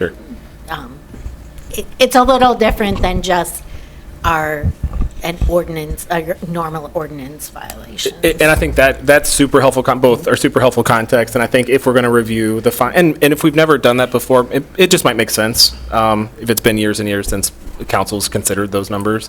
But at that context, city attorney will be helpful as we look at what the actual cost will be for people receiving those fines. Councilmember Flom. Thank you. I just think for consistency's sake, I think the other council members have made very good points on this. We need to review at least a number of these. I mean, all 1,500, we can have a discussion if we want to do all 1,500 versus these top 20 here. But just looking at the list and seeing that we're going to put $1,000 on one thing, and then, such things as disorderly conduct, which could fall under a number of issues, only being $125, I think we kind of need to review it all for consistency's sake, and instead of looking like just a squeaky wheel gets the oil, that we're going to be fair and even-handed with all these. So it's just my 2 cents on it. Councilmember Essinger, followed by Councilmember Larson. Thank you, Mayor. Ms. Lawrence, we had a conversation, some thoughts that I had, kind of an escalator, lack of a better term. I also have some troubles with $1,000 for this, and as I stated, if you're one of these people creating the problems, then I don't have a problem with getting a $1,000 fine. But again, if you're mom and dad and you've got a couple firecrackers and you get a $1,000 fine, that's not where I want to go with that. And then, I thought of, if you get pulled over by the police doing 26 miles an hour and you get a fine, well, there's an increment there. If you're 1 to 5, there's whatever the fee is. If it's 5 to 10, if it's 50 over whatever it is, there's again, an escalator clause, and I didn't see that in the language that we have here. Is it? Because I reviewed the meeting and the direction was $1,000 and I followed the direction. Okay. But when we talked, we were going to look into the possibility of doing that. Is there any conclusion? As I noted in the memo, it can be amended if that's how, Okay. at least 4 of you want to go. Well, but I want a legal, I have no legal mind here whatsoever, so I guess I'm asking you as a professional, and you don't have to answer this now because we're not voting on it now, but help me to have that escalator where, if you get a fine, the first fine, and I'd like to give the officer some type of, discretion where they don't have to feel I have to give someone a $1,000 fine for something crazy, just the first offense. They get kind of caught in a bad thing, and now they get a $1,000 fine. Versus if it's someone we're at their house 7 times in a month and they're creating problems. Now that's obviously Typically, if we do an escalator and we do them for some, and don't ask me off the top of my head, the officer probably would know which ones we do escalators on better than I do at this point, because it's been a while since I did the prosecuting. But we typically, when we do that, it's like, hey, your first offense is $75. The second offense within a year is $150.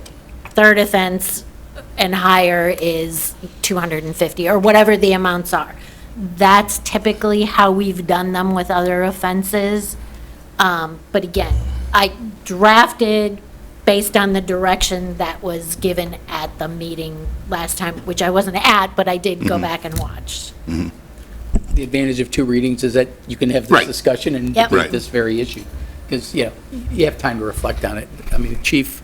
Yeah, if I can give you some context, and Councilmember Esslinger, I appreciate your thoughts on that. And one of the things that needs to be considered, and I absolutely, I heard our citizens as well, as each of you did 2 weeks ago. the practicality of a police officer using discretion and saying, I want to give this parent a $1,000 ticket is probably, it probably isn't going to happen. When I talk with my staff and they go, well, that's tough, that's hard. We try to help our community. But Chief, you're telling us to give them a $1,000 ticket for the family member that has the firecrackers. An escalation clause would be a great thing for the enforcement side if we have to issue a citation for that. But additionally, you need to consider also juveniles. Many of us have kids. Many of us as kids probably did things that were a little, probably not, well, we were stupid. And our parents probably had to answer for what we did. And if you have some kids playing with fireworks and a $1,000 fine for some kids with bottle rockets, that's going to impact mom and dad. And so that should be also considered when developing whatever fine structure. And it's not unprecedented within our fines that we currently have. I was probably just as surprised as each of you realized we have almost 1,600 fines. But we have a lot of stuff that happens in our community, and many of those fines within that are escalations as well, first offense, second offense, or whatever. So there is precedent for both escalation. There's also precedent for considering juveniles in their actions, where we don't necessarily we don't want to saddle a juvenile or a family with something that is probably not what you're trying to go to. Chief, if you could explain to me, how does your department handle a citizen if they call and they say, I live next to Jacob Flom and he's lighting off firecrackers, I don't like that guy, I saw him do it, and I'm telling you who it is and why, and he did it. So, I mean, do you have to go over there then? And if you saw materials in his yard, do you have to give that individual a citation, or is that, again, a discretionary item? As I'd indicated in previous council meeting, officers have discretion to do enforcement, and they look at the totality of the circumstances and what's going on, and they want to solve problems, not necessarily create more problems. But if there certainly is a difference between mom and dad and child lighting off firecrackers versus the folks who buy what I brought in and they set them up across their front yard and they start firing those things off. And they do it consistently over a period of time. The problem with enforcement, as you all know, is we don't chase bottle rockets. It's just incredibly difficult for an officer to do enforcement on fireworks. I read a news article with a community in Colorado where they banned all fireworks in the community.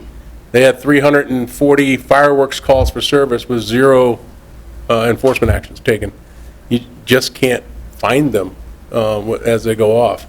Remembering that part of what we talked about is doing a good amount of public service announcements and saying this is why we shouldn't do this. I will tell you that some of our speakers have approached us and asked if they could participate, and I think it's a great idea, where we talk about the human side of what happens. And we're not going to stop them. Maybe we'll stop some of them by doing these PSAs. I mean, I fully envision having, as I was speaking with my public information officer today, I fully envision a 30-second soundbite where one of our citizens says, this is why this impacts me. And then we go on with the fire department and we show things burning and why it's a bad thing and all the things you'd expect to see in a PSA message for it. And we'll probably get beat up for it because we don't want people to have fun, but we're trying to keep the community safe.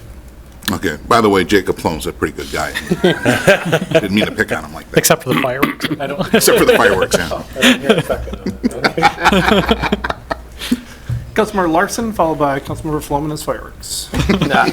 Chief, you made my 2 points perfectly, so I'm not going to go back to them. I was going to ask about juvenile fines because I see them on the list that we have juvenile differences between some of these as well.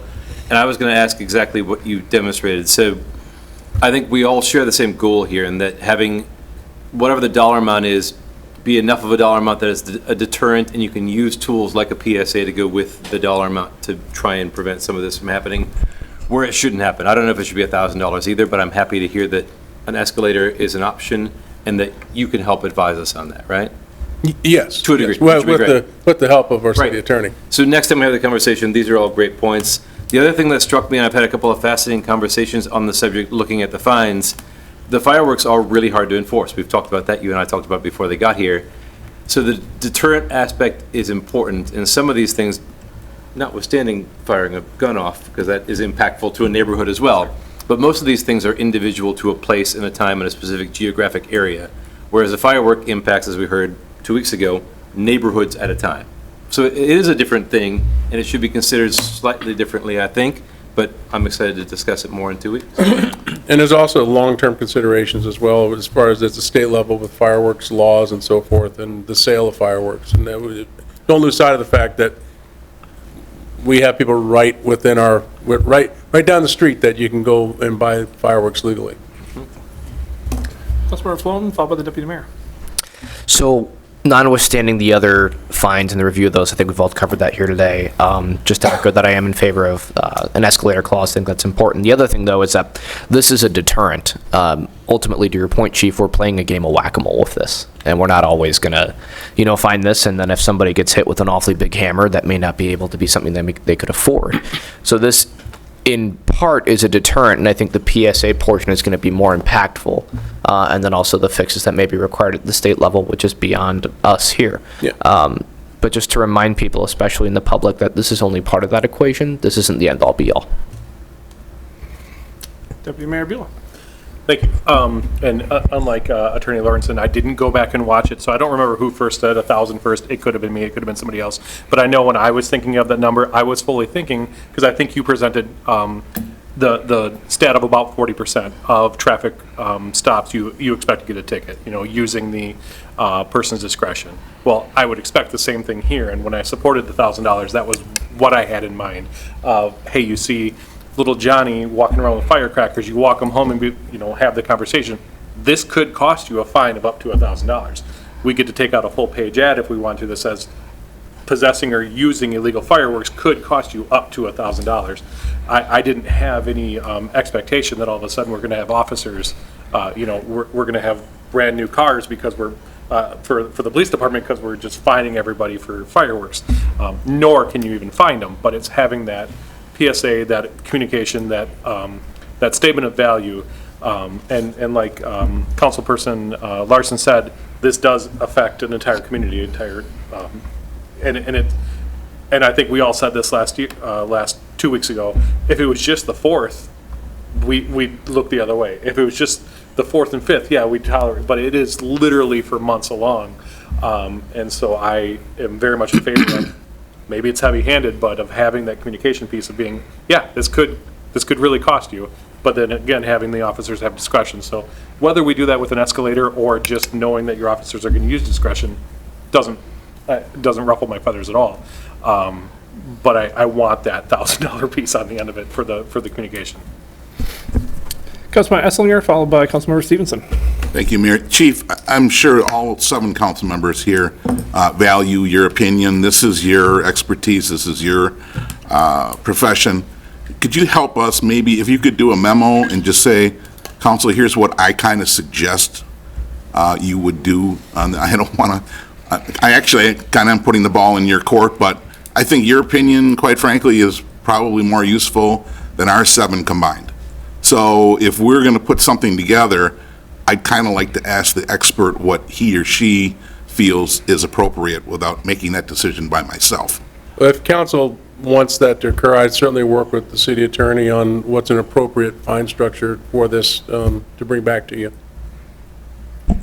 And I would ask, based on these conversations, the 2 things are, one is the escalator, hearing pretty good consensus on that, and a juvenile fine schedule separate from that. So I assume also an escalator. Yes. So do you want to land at the top fine, 1,000, after X number of violations, 1, 2, 3 type of thing, and then where do you start? Because eventually there's going to be a comfort zone for the chief, because the chief essentially saying, it's going to be awfully tough to ask one of our officers to write $1,000. And that's my point. I don't want to sit up here as the person that's not the professional, but gets to make these decisions without him and his staff that actually go out and do this, where they're going to say, thanks, guys, we really appreciate you doing something dumb. Now we got to follow up with this, and it's a pain in the backside. And let me just comment, excuse me. Go ahead. Okay. You want me to do it? Well, I'm just going to say that I can tell you, council, that my officers will certainly appreciate the fact that you're giving that consideration. The feedback that I received is, as I mentioned, wow, chief, that's a lot. And when the officer has to make a decision on enforcement, and they're looking at whatever situation they have in front of them, and they know it's $1,000, and they know that a OWI is $300 plus costs, and they know that shooting a gun is a lot less, that's an impactful to them. So I think that this is a good path that we're heading down. I'll key in on the and shooting a gun. The other thing with and shooting a gun, and it's a cheaper fine, is there's also a state statute, and it's a criminal charge on occasion for shooting a gun. So when you're looking at some of these, you know I'm always going to tell you, it's never as easy as you think it is when you look at it.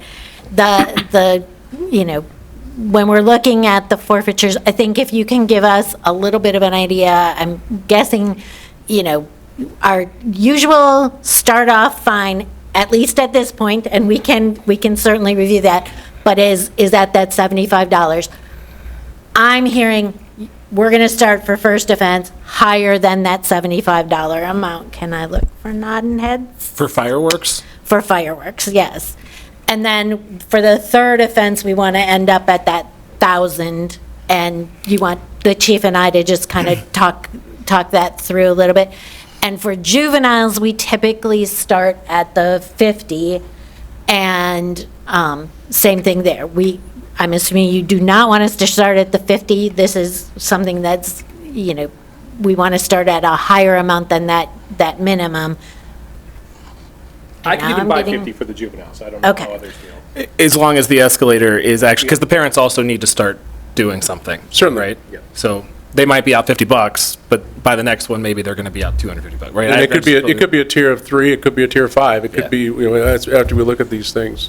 Just, That's All right. and I'd also just add, and this is more of a broader statement, every forfeiture that's established within our ordinances, or also with the state statute, every one of them has a story attached to it. So reviewing all those, there's a lot of stories that are going to have to be looked at before we start to say there's 1,600 and now we want to look at all these things. And I guess I'm just asking you, don't give us a lot of work like that, please. It'll be a lot of work. All right, I think Yes, I have enough to talk to you and keep going. yes. but- Thank you. All right. Thank Councilmember you. Stevenson did have his button pressed for a little You bit as guys well. did what I was going to do. We were changing a bunch of things on the fly. I don't think we had consensus. Now we do. I guess one thing with like an escalator, it's like a lifetime thing, right? I mean, if you get, it's not like a yearly. Well, typically, we statute do of it for a period limitations. of time, and we typically do it for a year. A year, okay. Yep, like if first offense within a year, a second offense within a year of that, And this is something that we'll probably have to But- discuss, but for the purposes of this, we generally have two times of the year that we have a big plethora of fireworks going off. And a year may not be appropriate in this case, maybe it's 2 years. Because, okay, I'm going to have the first offense the first year and it's $300.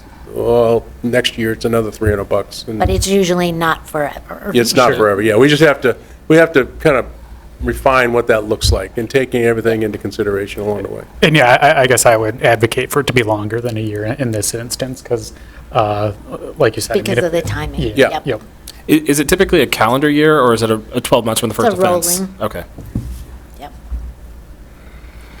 Given this 4th of July, you probably, it's just me thinking out loud, you may want to look as long as a 3-year period, because if you want to truly say it's a $1,000 fine, you catch me on 4th of July 24, 25, 26, it's not going to kick in if I get to restart it at 125 or something like that. That seems to be the next level up if we're talking about adults.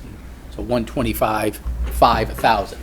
I'm just thinking out loud, but I mean, the council will have to ultimately say, yeah, that's the comfort zone we're at. And then, and what I think Councilmember Esslinger said is, we also want to know that the chief's saying, this is something that's enforceable, manageable, it's going to be effective. Because if the officers aren't writing tickets, we've lost the effectiveness. And I think, I'm hearing all of you say that pretty loud and clear. That's what I was going to say, Chief. Thank you for coming back to us with the response from your staff, because that's very important for us to have. when we're making decisions up here. We all make policy decisions, whether it's at the global level that you do for the city, and then we make policy decisions within our departments. And then we have to figure out if what we thought works. And usually it's going with those people that are doing it and saying, does it work? And they go, yeah, you got it right, or you need to fix it, so. All right. If there's nothing else on this one, we'll see it next council meeting. Ordinance 24-485, this is an approve a zone change from institutional district to single-family residential 9 at 929 Winnebago Ave. Planning Commission recommends approval of this. Once again, no action tonight. But this is, if memory serves me, this is in regards to the Washington School site. As well as ordinance 24-486, approve a zone change from institutional district and single-family residential 9 to institutional district with a planned development overlay at 108 West New York Avenue and property located at southeast corner of West Custer Avenue and Kentucky Street. Planning Commission recommends approval of this. Once again, no action tonight. And this is actually in regards to the former Merrill School site, just for those reporting on it, so. Next up, pending resolution. We have resolution 24-487. This is to approve a general development plan and specific implementation plan for personal storage facility at 400 City Center. Planning Commission recommends approval. The applicant has also requested that we lay this over until they come back to request consideration. I'll take a motion in a second to lay over. Lay over at this time. Second. Any discussion? And this will be to lay over until the applicant requests. You'll take the roll on laying over. Stevenson? Aye. Nichols? Aye. Larson? Present. Esslinger? Aye. Flom? Aye.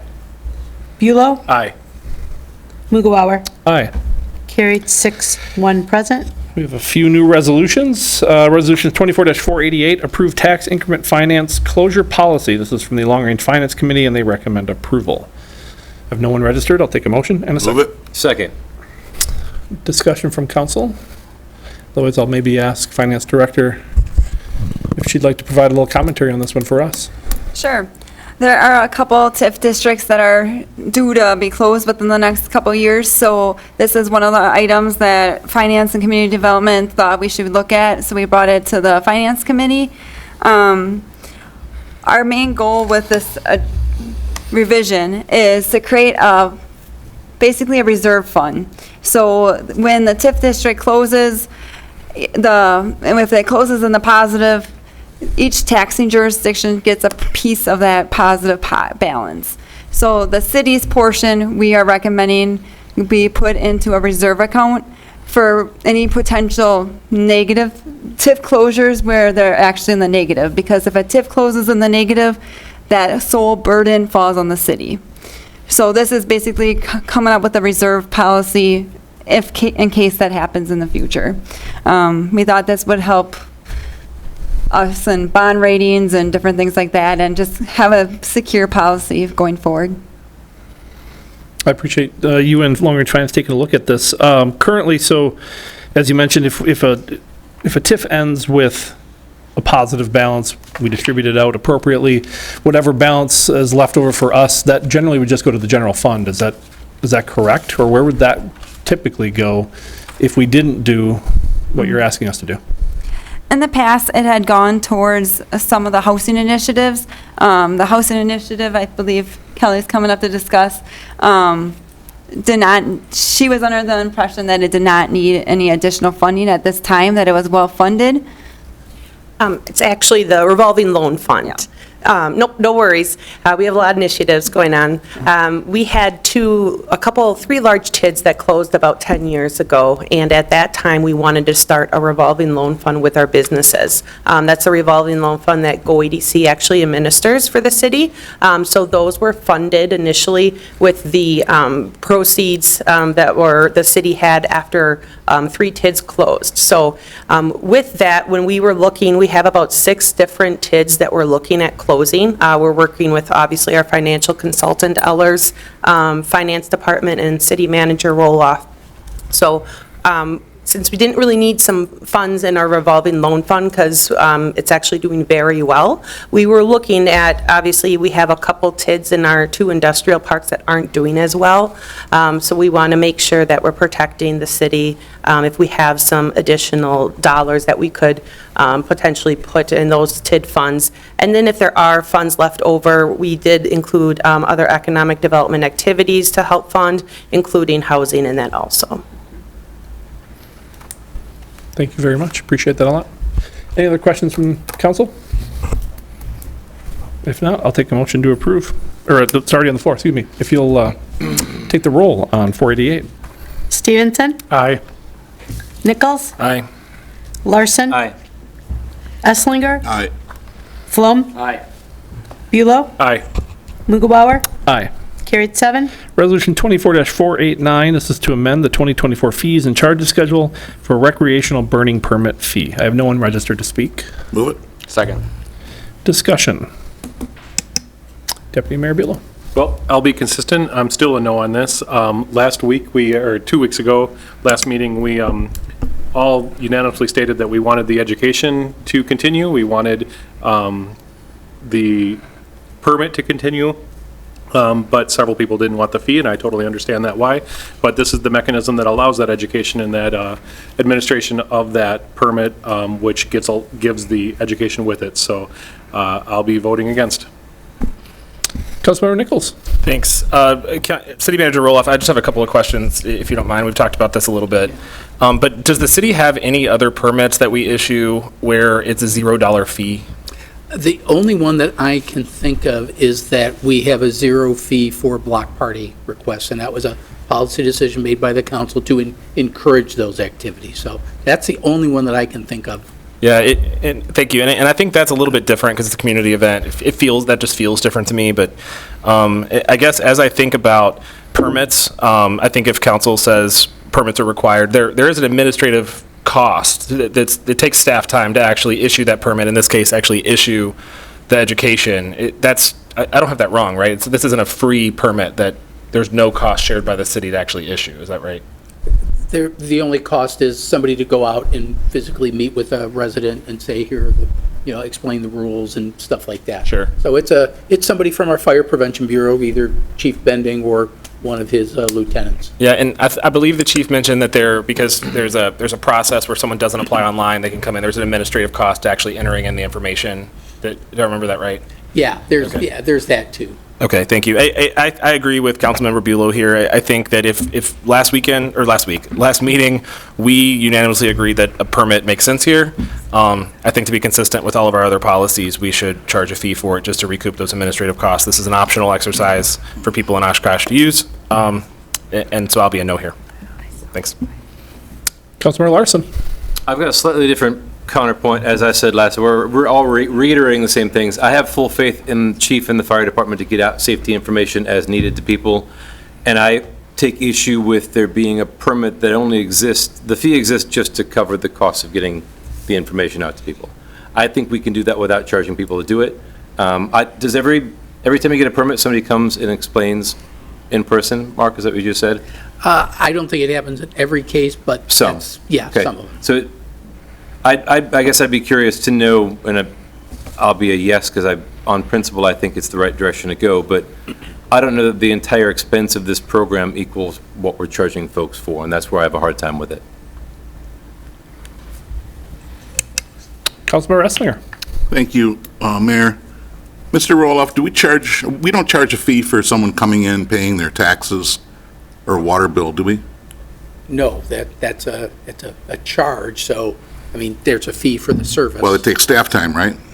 Yes, So why don't we have a fee for when, it takes their time, they have to input that, so. those costs are built into the fee okay. itself. Say no more, that's all. Yeah. You made my point. Thank you.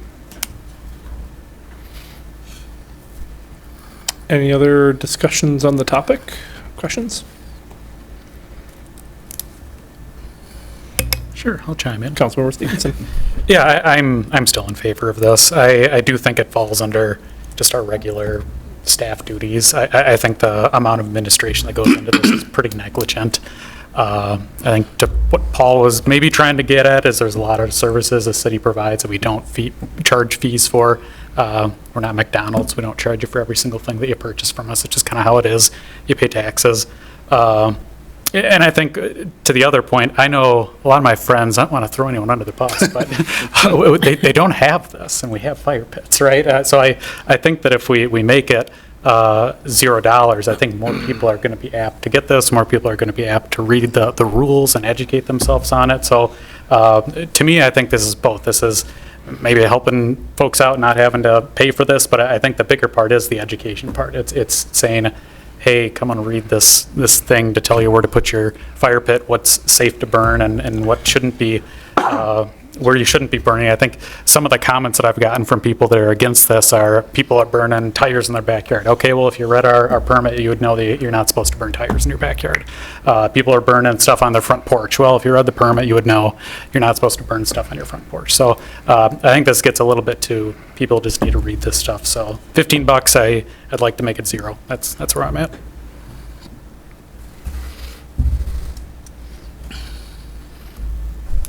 All right. I see no other buttons pressed.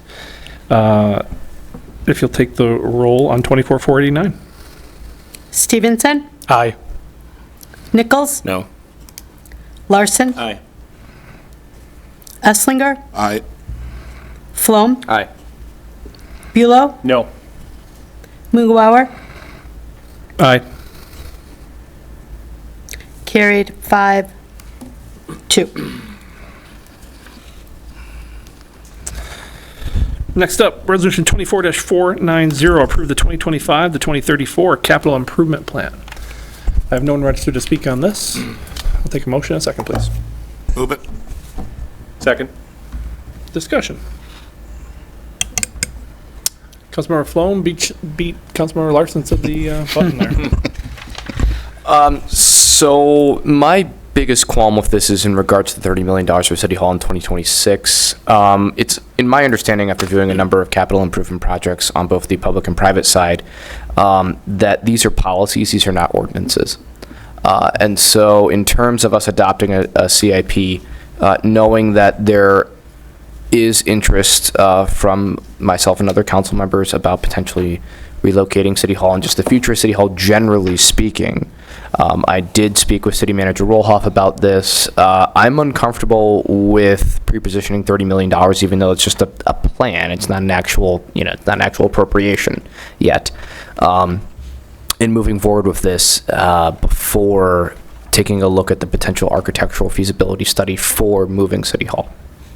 So that's the big qualm I have with this. That doesn't mean I'm going to vote no on the entire plan, but I would like some clarification from staff in regards to potentially removing this item.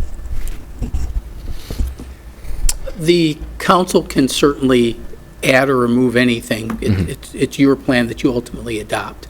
I can tell you, and several council members have called me about this, especially in light of the discussion going on with the item that was laid over to consider this. And I did not talk to the folks who own City Center, but I can tell when there's interest. I did visit that site last year, and with a non-professional non-architectural eye, I had some concerns about that building. But I'm not an architect, and I don't have that vision of an architect. Meanwhile, the council has also given us direction to update our facility plan, which includes the City Hall.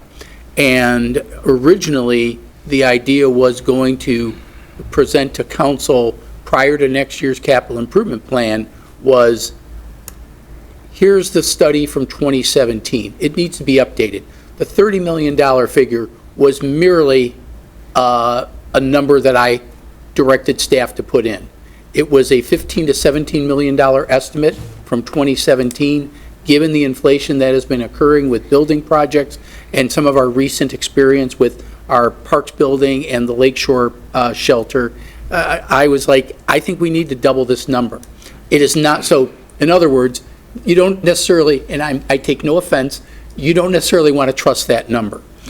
With that said, though, our needs for this facility are great, and we need to do something. What I had intended to do was to have, as part of the analysis, have an architect take a look at updating the numbers for this idea, take a look at what was done back in 2017, and is also what would be a clean slate, just build from the ground up, brand-new building. And then third, another building rehab, because one of the advantages of another building rehab is that we don't have to go somewhere temporary to move back here. And that would be a very disruptive and costly. So the idea behind it was, let's take a look at that. With the discussions that I've heard from council members, what I've directed the architect to do is twofold. One, replace that yet-to-be designated building with City Center. Take a look at City Center. In fact, that person will be visiting, I believe, next week to go start that process. That's within my discretion about the scope of that work. And I also asked our architect to speed that up, fast-track that. I do not have an answer for when that is. I know several of you asked me, and I don't have an answer, but the answer is you will get it soon. And I said, I want it before I leave. So just so you know, and I want it sooner. I would like you to have it before you adopt the budget, even though you're not adopting it from a budget standpoint, as Councilmember Flom pointed out, but you want to know what you're staring down. And I think that those three options then can give you an idea of what it's going to take. It's going to be costly regardless of which option you ultimately choose. But I think I said to some of you, I think the mayor was the only one on the council, and it was probably right after you got on. The council's ownership of this is understandably zero, because you weren't part of that discussion, and you need to have it. So what I would like to do is get this to you so you can start taking a look at that. Ask the architect questions. And then we just add that to the larger facility study that will still come to you next spring, but let's fast track this to get it going. So we can give answers to yourselves, start talking to the public about this, because it is going to be expensive. And, we are outgrowing, and, all kidding aside, I know we were teasing each other about the elevator. Actually, the elevator's in pretty good shape. There was just a technological issue that they had to fix. It's going to break next week. Yeah. Fitz cut the wire, just that. No, it was none of that. There are other things, and we are going to open up, the minute we start doing any renovations here, we're opening up a can of worms, literally and physically, from what we have. So we need to do something. We need to make it safer, we need to make it more accessible, and that was my concern with City Center. I'm concerned that it's not accessible enough. Size-wise, it's going to work great, but that's because it's a big building. But the other things, how does it right for the public, you're going to need to kind of get your vibe on that and give us your feedback. We'll tell you how it'll work operationally, but you got to go to the public and justify whether it's 30 million or less or more. You've got to justify that, and that's where you have the tough job. So I'd like to get that for you before you go. So I would suggest not taking it out, but I think we have it as to be determined anyway, correct? In there? I can't remember what I think we had it as geodebt, but it's also out in future years, so it's easy to change that. Okay, so we could do to be determined or something like that, but in any event, we got to come back to you and say, this is what it costs, and then you collectively have to buy into this, whichever idea. If one is significantly less, I can see you leaning towards that. And there's pros and cons. One of the other things that Mr. Robbie wanted me to point out to you is, for many of you don't realize this, we have an underground stormwater detention pond in the parking lot of City Hall. I know, Chris and Matt and maybe Joe, but it was a while ago. It was 11 years ago we built that. So it's not, we can sell it and just be done with it. We have a pond that will not go away. We spent a lot of money on that pond, and it's worked extremely well, and I'm sure Chris can attest, because it's no longer flooding over down as you get towards Beckett's, and that was a big thing. So those are all the things we got to take a look at. We just can't say, it's cheaper to do this or that, but relocation is certainly an issue. Temporary relocation, that's a factor that you got to weigh in as well. Right, and just looking at the CIP, though, if you look at the project and funding sources by department, I don't see TBD. I see $10 million for 2026, 2027, and 2028 apiece, and a $30 million total. That's where Julie corrected me, yeah. Okay. You're correct. So if we could just move those to TBD, because, I mean, like you said, Mark, that's a number that we can't justify to the public at this point in time, and I've already heard from residents saying, what is this number? So I would like that to be moved to a TBD if possible. I know that may not be a GAAP, generally accepted accounting principle item. For something that is, you're not approving the budget, you're only approving the plan, and you don't want to commit to the borrowing at this point, because you're not sure if you can buy into the idea in the first place. I'm telling you, as parting words, you're going to need to address this one day. But it's up to you, and is a $30 million price tag acceptable? I understand why it's an uncomfortable decision, so we can absolutely do that. I would ask that you make that in the form of a motion so that we can enter it into the plan. Sure, I'm going to move that the $30 million for City Hall be changed to TBD, so removing $10 million each from 2026, 2027, 2028, and moving it to TBD.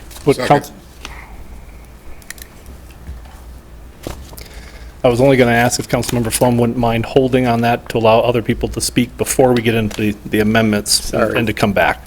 But now I'll withdraw it until. If you would, Paul, would you mind? Well, you can still talk on it. It's just been moved and seconded. We have to take that up first. The only thing I can talk about now is the motion to amend. I will withdraw the motion, though. Okay, that's fine. Sure. Okay, we'll come right back after. Good. Councilmember Larson, followed by Councilmember Stevenson. Well, that makes it easier, because I was going to echo the same points. Mark, you made a great one for me, and we discussed this in advance. I have the exact same concerns. I'm still the new guy, and I understand that these can be changed in subsequent years, but as I pointed out right after the CIP meeting, I'm not comfortable putting my name on it when we place mark exactly the amount of things for the exact reason for that amount of time. TBD is a great solution for me, because that makes it make perfect sense. I just have a hard time, and I got the same phone calls Jacob got, that it's hard to justify almost $700 a foot to renovate a building when there's probably a better use for it. So I was thinking about it this morning, if this was on Nina's budget, or a CIP, I'd show up to complain about it there. I'd show up to complain about this on principle wherever it was, just because it's not a responsible number the way it's designated here without knowing what else we don't know yet. So I'm fully on board with Council Members Flom's idea to make it a TBD for the time being. Councilmember Stevenson. Yeah, Jacob, thank you for bringing this to us. I would agree. I like that we're moving that around. I like the idea of looking at another facility, and I don't know if this falls under a capital improvement plan discussion or not, but I do like the planner side of me likes the idea of maybe looking at that site as us as like a catalyst for that site. I know it's sat vacant, or not vacant, underutilized in some areas, but I think it could really be a centerpiece of the downtown, and if City Hall is part of that redevelopment, I think it would be a super cool scenario. So either way, I want to be fiscally responsible. I want to be able to look at this. The $30 million is a big price tag. I think we need to do our due diligence. Councilmember Larson. Yeah, I forgot to clarify, if as this discussion moves forward in any kind of different direction, you hear me voting present on the things that involve that building currently, for transparency right up front, I will not only not vote, I'm going to fully recuse from the whole thing, because it's something that I can't be a part of, and that's all I can say about it. I will never say another word about it except for right now. Well, I appreciate the discussion on it, before we get to the motion to amend. It doesn't concern me that it's in here how it is. Council has, having gone through it numerous times now, council members have, I think memory serves, 4 times to really confirm and adjust and give final before we have to take on debt for a project. So council has the ability to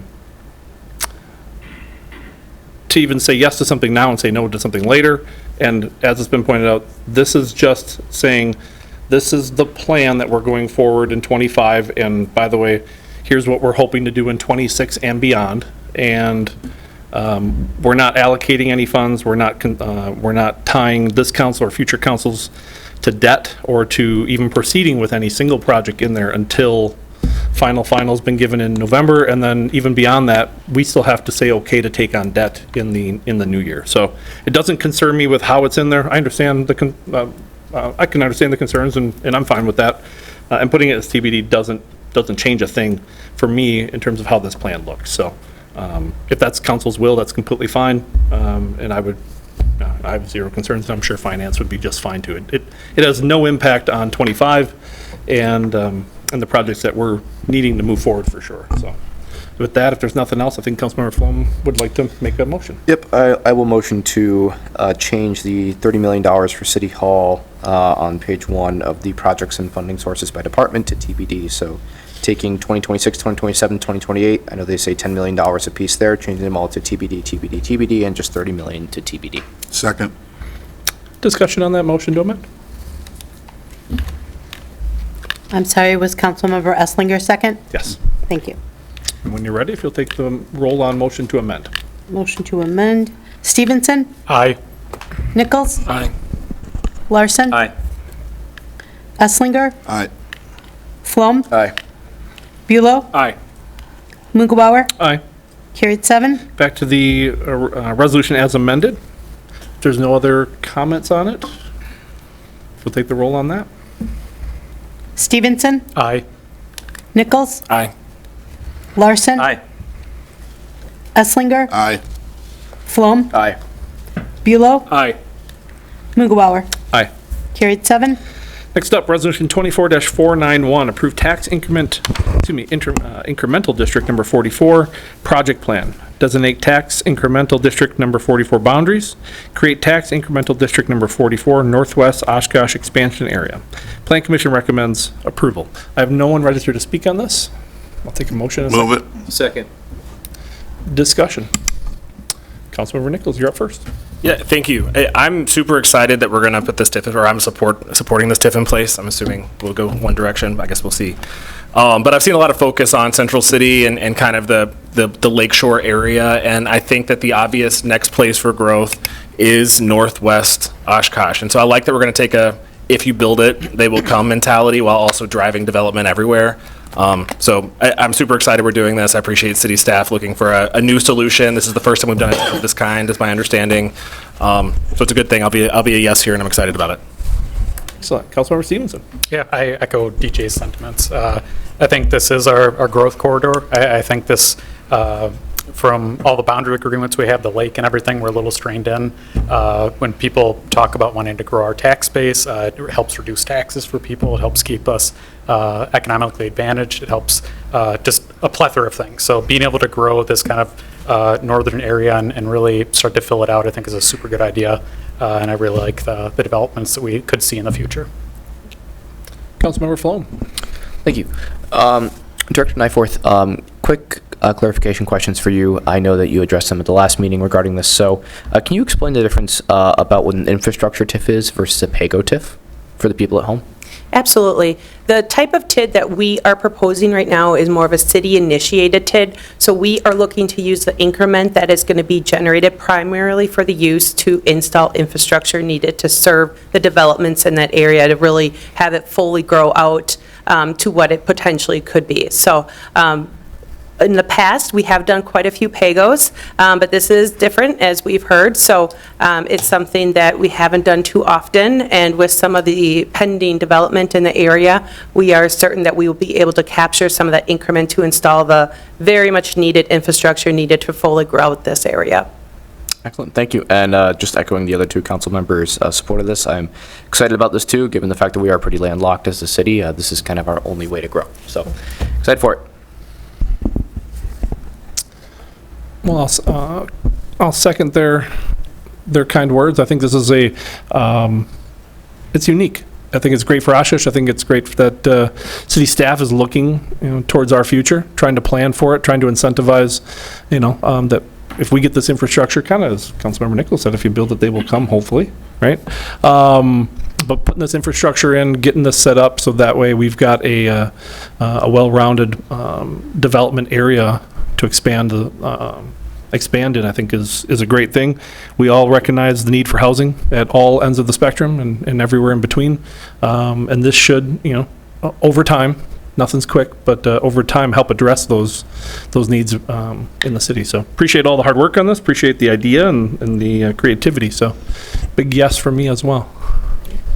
I only have one thing for you, Mr. Mayor, because Todd Taves from Ellers and Associates.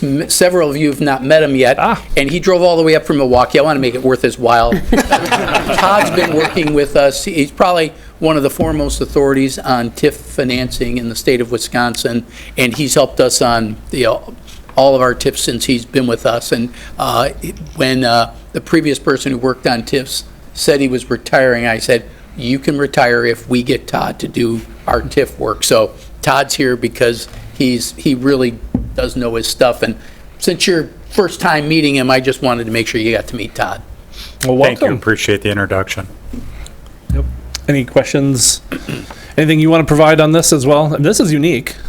There's not too many of these around, right? I mean, especially The mixed use part. Yeah, this mixed use. And Yeah, this is a little different. Obviously, much of the city's focus has been on redevelopment, so this is a little bit different in the sense that, as was noted, this is an area that has lands yet to be developed, so that's why we're taking the mixed-use approach. The other thing I might add is that, we obviously have the Lake Butamore apartment project, so the nice thing is there will be increment that will be coming in that will essentially cover that first phase.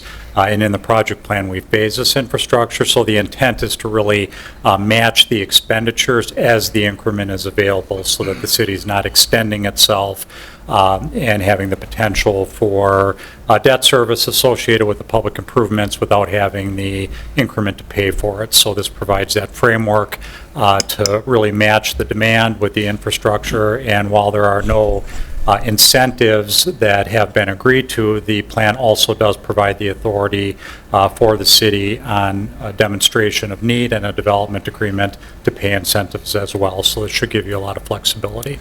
the one part you mentioned there, I think is good to note. The expenses matching the revenue that are coming in, right? We're not going to overextend before those revenues are coming in.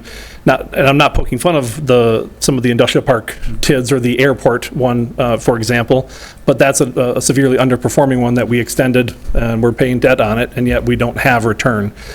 This is not one of those. This is a self-sufficient, self-sustaining one. And again, thank you for your work on this and the others too. Thank you.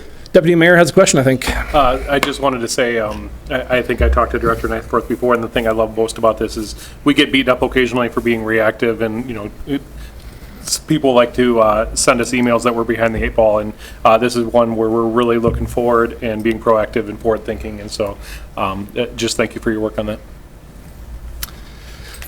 If there's nothing else, if you'll take the roll on 24-491. Stevenson? Aye. Nichols? Aye. Larson? Aye. Esslinger? Aye. Flom? Aye. Bulow? Aye. Mughawar? Aye. Carried 7. Last action item of the evening, Resolution 24-492, approve amended commercial quadricycle license for Oshkosh Pedal Trolley LLC. I have no one registered on this one. Move it. Second. Discussion. Ms. Nyforth, if you wouldn't mind, I know why we're doing this, but for those at home and those who take advantage of the pedal trolley in our central city area, we're doing this because of, we're adding a road, we're adding a little space into the... Adding it back in, actually, we are amending the routes to include Wagoo, now that the construction is, I think it's almost completed, or the full stretch will be completed, and Wagoo will be open, so the pedal pub can use that stretch of Wagoo again now that the reconstruction project is over. Good, thank you. Sorry to make you walk all that way. Nope, that's If there's nothing else on this, if you'll take the roll on 492. Stevenson? Aye. Nichols? Aye. Larson? Aye. Esslinger? Aye. Flom? Aye. Bulow? Aye. Mughawar? Aye. Carried 7. Now we move on to council discussion, direction to city manager, future agenda items, discussion and direction to city manager. First up, direction from council on truck route changes as a result of the KL engineering study presentation that we had, 2 or 3 meetings ago? Director Collins. Yeah, I'll just frame this issue. So it was 2 council meetings ago where KL Engineering did a presentation on the truck route study and then made some recommendations. They looked at both the designated truck routes throughout the city, whether any adjustments were needed or recommended, and then they also looked a little bit at our designated highways. So they came to the conclusion, and the impetus for this issue was the downtown, the bid improvement district asked that we look at the truck traffic specifically through the central city corridor and Main Street in particular, to see if there were other alternatives or if it made sense to continue that as a truck route. So the recommendations they made, and the Transportation Committee supported those recommendations. They recommended doing a phased approach with Phase 1 being implemented as soon as practical, and that was to remove North Main Street as a truck route from Algoma Boulevard to Irving Avenue. And what that would mean, it would move that as a designated truck route. So when we send information out to contractors and publish the truck routes on our website and send it out to contractors, that would not be designated a truck route. So that doesn't mean that trucks will never be on that segment of road. That just means that it wouldn't be advertised as such, and the trucks could still, if that is the most direct route to their origin or destination, they can still use that. However, it's not designated for truck use or recommended. So I know at the Transportation Committee, they asked how that was enforced, and the lieutenant was there explaining that, well, they don't actively go out looking for trucks that aren't on truck routes, but if truckers are on a non-designated route, they'll try to educate them, and if they catch them 2 or 3 times, then they might get a citation. However, that's how they go about that. And then the other recommendation was to add South Park Avenue as a truck route between Ohio Street and Main Street. I did get some questions after that, as we were thinking through that, is if residents were notified about that potential, which they weren't because it was just discussion at that time. So that being said, the bid had this presentation at their last meeting, and they are in favor of moving forward with Phase 1 and Phase 2 as quickly as possible. So that was their recommendation. From my recommendation is to implement removing North Main Street as a designated truck route. I think that the study really laid that out very well, the reasons why that makes a lot of sense. And then as far as adding South Park Avenue, I know there is a lot of reasons that makes sense. However, I think we should probably have that at another Transportation Committee meeting and then notify the residents in that area that that's being considered and hear their input. So that would be the staff recommendation. I happen to agree. I don't see how council would disagree with that part right there, especially the second part of getting more feedback, allowing them to know. Taking away is not such a big deal on the residents, I can't imagine. It's the adding in that we're going to definitely hear about if they haven't had a chance to voice their concerns in advance, so. I promised Ms. Maddox, Shirley Maddox, sent an email. I didn't see you copied on it, but it was addressed to you, so I figured you did get it. We did. So if you haven't seen it, I wasn't sure how late she sent it to you, but even though it's not describing what the mayor described, I think Ms. Maddox is concerned about spillover impact of moving. She's expressed that in her email. So I told Ms. Maddox that was not an action item tonight, so you will see here at a council meeting in the near future. Yeah, and she did send that to the consultants as well, so they said they did acknowledge her email, and I asked them if that would change any of their recommendations, and they said it doesn't change their recommendation. However, they did hear her input. So I guess tonight, and Mark, you can correct me if I'm wrong, but I think tonight we are looking for direction in order to make these changes. We would have to do I believe it'd be an ordinance update that would change the designated truck routes. So if that's something that you would like staff to pursue or not, I think that's what we're asking. We'll get you there in a moment or two. It looks like Councilmember Larson would like to chat first. Sure. I just wanted to echo that, yes, this came before the bid last week. They were presented with a resolution. They amended it. I'm they now, just so everybody up here knows, I'm no longer a voting member of the bid. I'm a liaison to the bid, so I can report back to council what happened, which is good. So the discussion there was to move forward with both Phase 1 and Phase 2. The initial intent was partly as described to get rid of the truck traffic on Main Street, we made it a road narrow on purpose, and then we didn't change the driving of big trucks towards it, which we should have done in the first place, maybe. But secondarily, there's an appetite to move County Highway 45 and not have two one-way streets both be a highway. They're mutually exclusive of each other. Truck route doesn't impact one or the other. But if we're going to do one, the bid was hopeful that that can be rerouted eventually to Jackson and continue on Jackson rather than taking up both one-way streets in a central city, because it just doesn't make any sense anymore. So that was the feedback from the bid. And as far as the reason they recommended the phase approach from the KL Engineering did was that we have a number of projects over the next couple of years that may affect the funding. So like the Main Street Bridge is having some work done on it next year. And then, as you all know, the Jackson-Oregon Bridge is being reconstructed in the 27-28 timeframe. So that's why they recommended the phase approach, because they weren't sure what the impact of that would be. Sure.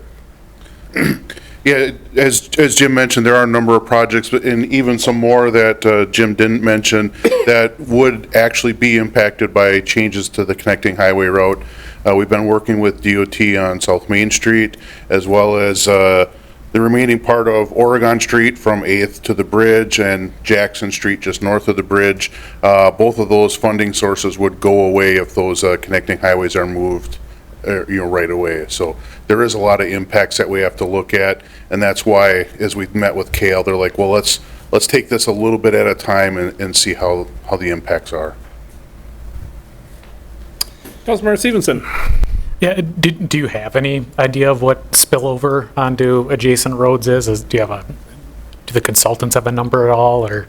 Yeah, they don't have any direct okay numbers. I mean, they did look at it. I mean, anecdotally, I don't think it's going to be huge. However, it's whatever.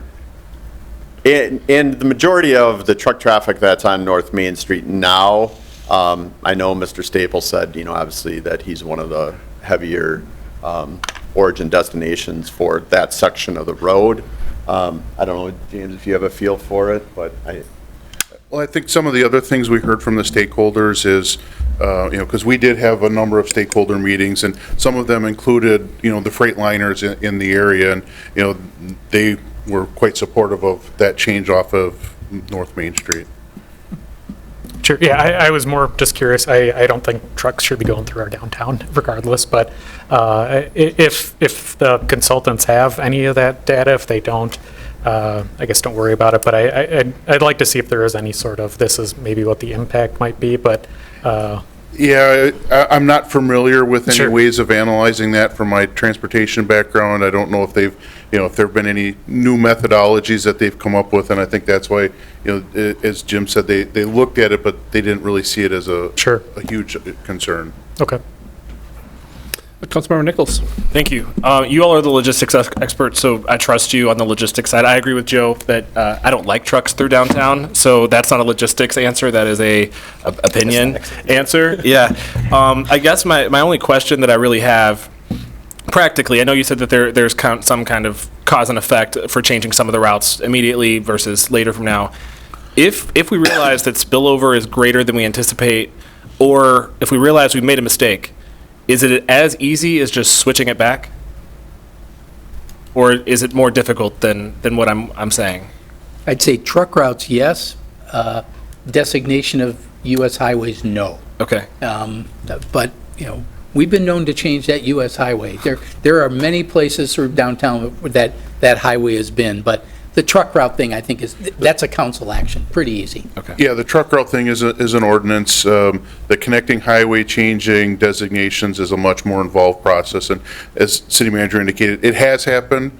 US Highway 45 did not used to follow the route it does, north of the river. I believe at one point in time, it actually went through the university and headed straight out Algoma Boulevard that way. That got changed, over time. So, but that is a much more involved process with the Wisconsin Department of Transportation. And it usually has to do with funding, which is what these guys are telling you right now. So we got to be strategic to make sure we do it right, so we keep these projects funded.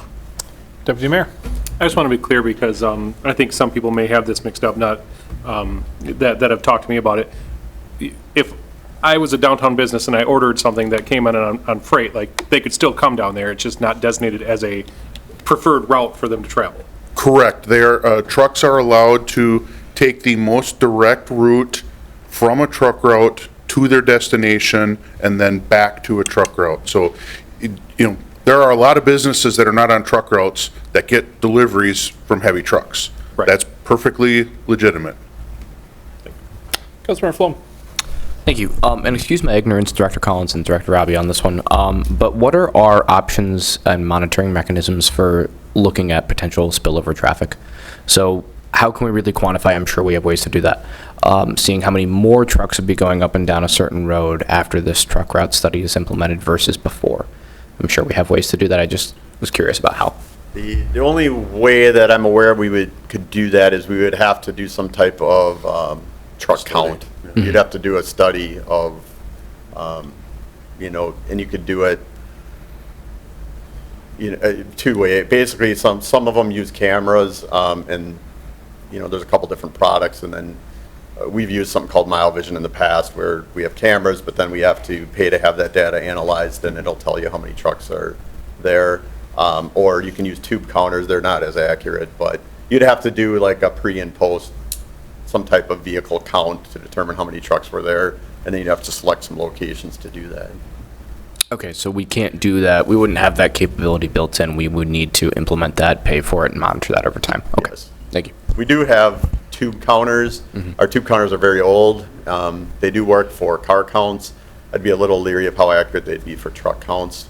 However, we could do something like that, but probably what I would recommend is more preferred is to do, we'd either pay a consultant to do it, or we would, yeah. Oh, that's a good idea. You could have, our MPO might be able to help with that, but I don't know what technology they have. In terms of direction and making sure we're clear tonight, I think what I've heard, and feel free to correct me, phased approach that is strategic in terms of making sure that funding is not negatively impacted before we would like it to be. And phased approach of 1 and 2, but also that nothing proceeds in terms of adding until you've had community input, whether it's neighborhood meeting or transportation committee and then here. Is that roughly where most lie? So I'm seeing a bunch of head nodding on that.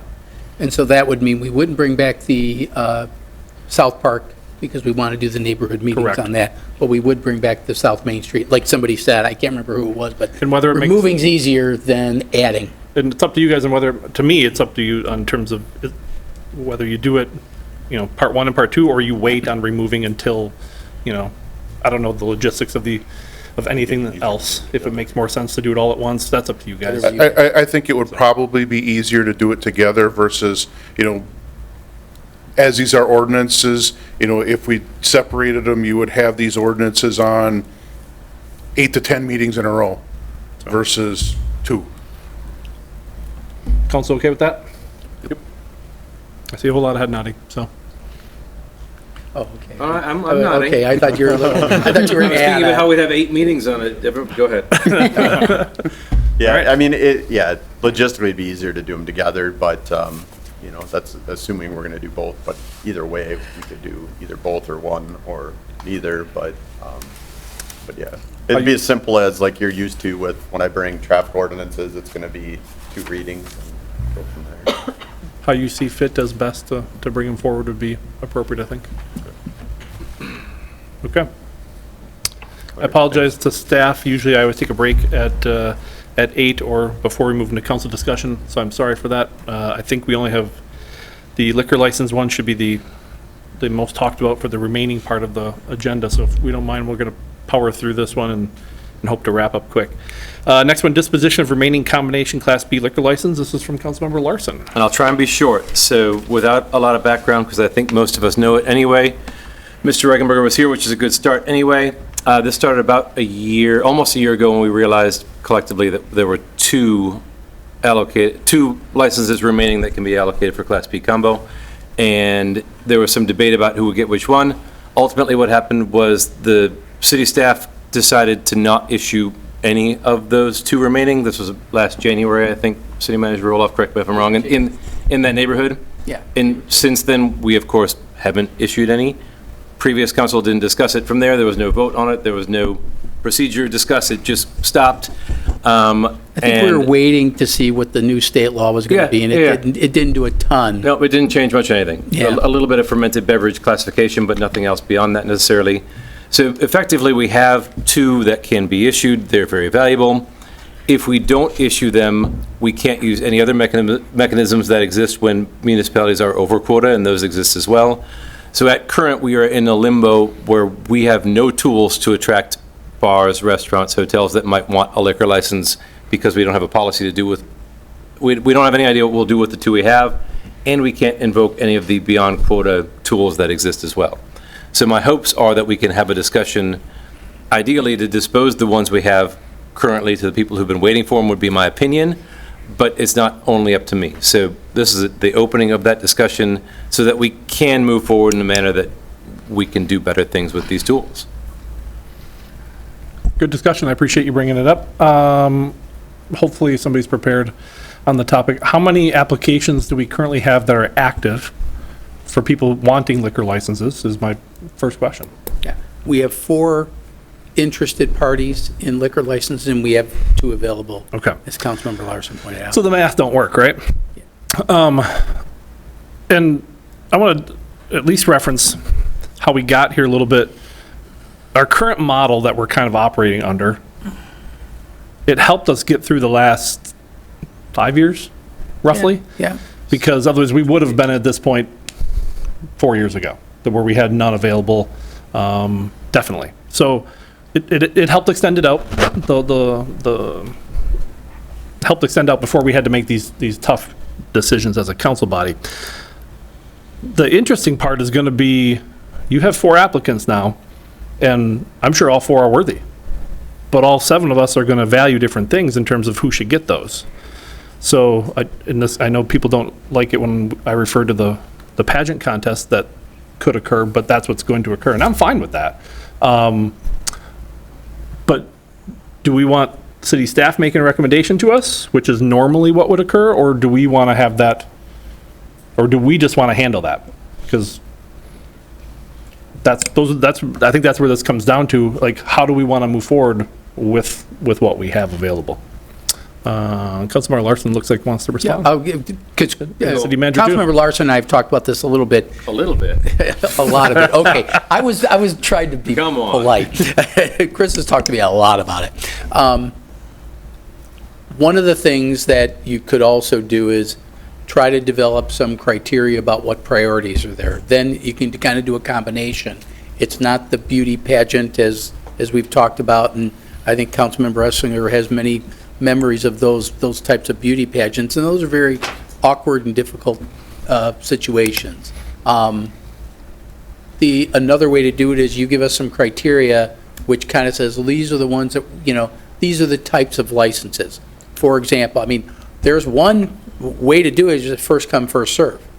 The other one is, are they actively open and under, and want, and I'm not going to, it's not for Tim, because he was a good student, by the way, but it's not for any individual. It's that it's an already existing business that wants to expand what they're currently doing, and they can't utilize it, they can't fully realize themselves without that extra license. That might be another one. Mr. Larson, through his lobbying efforts as a member of the Wisconsin Restaurant Association, we don't want to bore you with it, but I'll give him some kudos. He has had conversations as he's done his advocacy work on behalf of the Restaurant Association that we might be able to tap into. So I think we can maybe kick around some ideas. I've always tried to be creative in these because the Tavern League holds back the ability for us to issue licenses. I've talked to other city managers in other states, and they're like, what are you talking about? You have a quota on licenses. And they don't, it's like I'm talking a different language to them. So it's something that's unique, and it's not necessarily going to change, but there are creative ways to look at it. And I've always looked for creative ways, and Mr. Larson has a couple ideas. And I would almost ask you to create a committee of one so that I have authorization to work with a council member, because that's unusual, because you're all the policymakers, but I would say that Mr. Larson has some information that he can share with us. Meanwhile, one of the keys that Chris and I have agreed to is we got to get to filling all of our licenses. We got to get them issued somewhere, somehow, so that we're at our limit, so that we can start having these creative discussions. If we don't issue those two, we can't have these discussions with you. And I would like to be able to have that. So the criteria may be just create it that it's businesses that already exist that want to upgrade their license. And then we could have that as a criteria. That would certainly benefit flights, but that's not why we're doing it. That's just one, because we know they'll do it. There are others who say they have they have a lease that wants to do a bar, but they can't get the lease committed to without the license. So that might be another one. So then it's sort of beyond, it's one step beyond that. Then there are others, and I can tell you that one of the applicants in there is over on Highway 21. They want to be able to market that they can sell it. They don't have a prospect immediately, but if they get a prospect and they say, oh, well, yeah, you can put a bar here, is there a license? No. That's going to completely, kill that idea. And that's where Mr. Larson and I have talked about, maybe there's some things we can do, because we have a lot of licenses that could be issued if they're above a certain number, certain land use that are in the statutes that we can't take advantage of because we haven't issued all our licenses. So looking for a reaction, because the key is getting those two issued so we can move on to the next creative step. Well, I think you're going to get some reactions, because this is the most amount of buttons I've seen pressed. We got a Christmas tree going over here. We're going to go Deputy Mayor Bulow, followed by Councilmember Stevenson first. Thank you, and I have absolutely no problem with you with us creating a committee of one to tap into Larson's expertise here. I think it would be foolish not to, but my question for you, and it stemmed from the mayor's question of, do we want to have the pageant, or do we want to have some direction? In the past, if you were presented with these four, have you ever had to make those recommendations, or have we always just had enough? When the council made the change a few years ago, we were up to like 8 licenses. Okay. So we have not had this So problem. there's not a precedent for us to look at how you would choose first come, first served? Okay. No. That's all I needed to know. Thank you. Councilmember Stevenson, followed by Councilmember Larson. Yeah, I do want some criteria put in place. I don't know what those criteria are. I don't know why my computer's making noises right now. And then I think we're going to probably get a pageant-esque thing no matter what we do. Applicants are going to come in and plead their case. I would like us to have some hard, this is what we're looking for type of stuff before that happens. I guess preferentially, I would not like to give it to someone who's just kind of speculating. I'd like them to be kind of, and I'm not speaking for everyone up here, but I'd like them to be licenses that we're going to use them tomorrow. So, I mean, that would be my one criteria. Chris, I'll maybe lean on you if you got a few more ideas. This is kind of your wheelhouse. Yeah, and I mean, I have a little different thoughts on the immediate licenses. Criterion are hard for me, and Joe, you and I were talking about it when this came up the last time, because I was texting you frantically going, ask more questions. But it's always hard because, as was pointed out at that meeting, these licenses belong to the public. They don't belong to council. They don't belong, they are a tool that we have for economic development that municipalities get. Unfortunately, to City Manager Roloff's point, we have a cap on them. It's a silly rule, but we have the most restrictive liquor license laws in the country still. It just is how it works. So I think the hardest question is the criterion part, because it's not going to be you need to create X amount of jobs, because you never know the impact of these things. You're talking about third spaces and things that people save up for and open a business that's their life's dream, and then to find out you can't do it based on things that are behind the scenes is tough, right? Leading up to this is what's difficult too, because we went from having 8, the policy changed in 2018 where we revoked them after non-use after a year, and that meant we had them to issue, which is great. No one knew what the tipping point was to when we got down to 2 that we said we wouldn't. So for me, the most important point at current is that we dispose of the 2 that we have so that we can look at what's next. I'll have a hard time putting stipulations on the 2 remaining. partly because the folks who applied for them didn't know there were only 2 remaining. They presumed it was status quo up to that point where if you applied for a license, you got one. So to no fault of their own, they didn't get a license because there just happened to be 2 left. I don't mean to take up time of other. No, folks, yeah, and maybe we'll get into this when we're talking about additional licenses, but the criteria for these 2 licenses, to me, looks different than what a policy in the future could be. I still am an advocate of first come, first serve, as long as that first come, first serve is kind of real. I don't like when people take these things and just kind of pocket them forever, whatever that means to anyone. But I think that given that we have 4 and only 2 to give out, there's probably some criteria, more extensive criteria to put in now, but future licenses, I think we could come up with some sort of succinct policy that we just keep following. I think, City Manager Roloff, if you could help with some of that, because we're not talking about only, some of the ones on the list currently of the 4 are theoretical and some of them are not, correct? Correct. So it might be an easier decision for the 2 that remain based on what else we know about the people who've applied. Yeah, if you would entrust me with the ability to look at these and make some recommendations, and maybe based on some criteria that maybe not be permanent, and then we can look at that in the future. There's a variety of different ways to look at it. The idea that Chris has been talking about is, how can we create more licenses amongst our existing inventory? And, there's different ways to do it. And the one I suggested to Mr. Reichenberger was something that I've seen done in the past. If you recognize a business that may have a liquor license is underutilizing it, you can approach them. And there was one group on this list that did exactly that. It's happened within the last 6 months, and they're no longer on the list because you approved a transfer.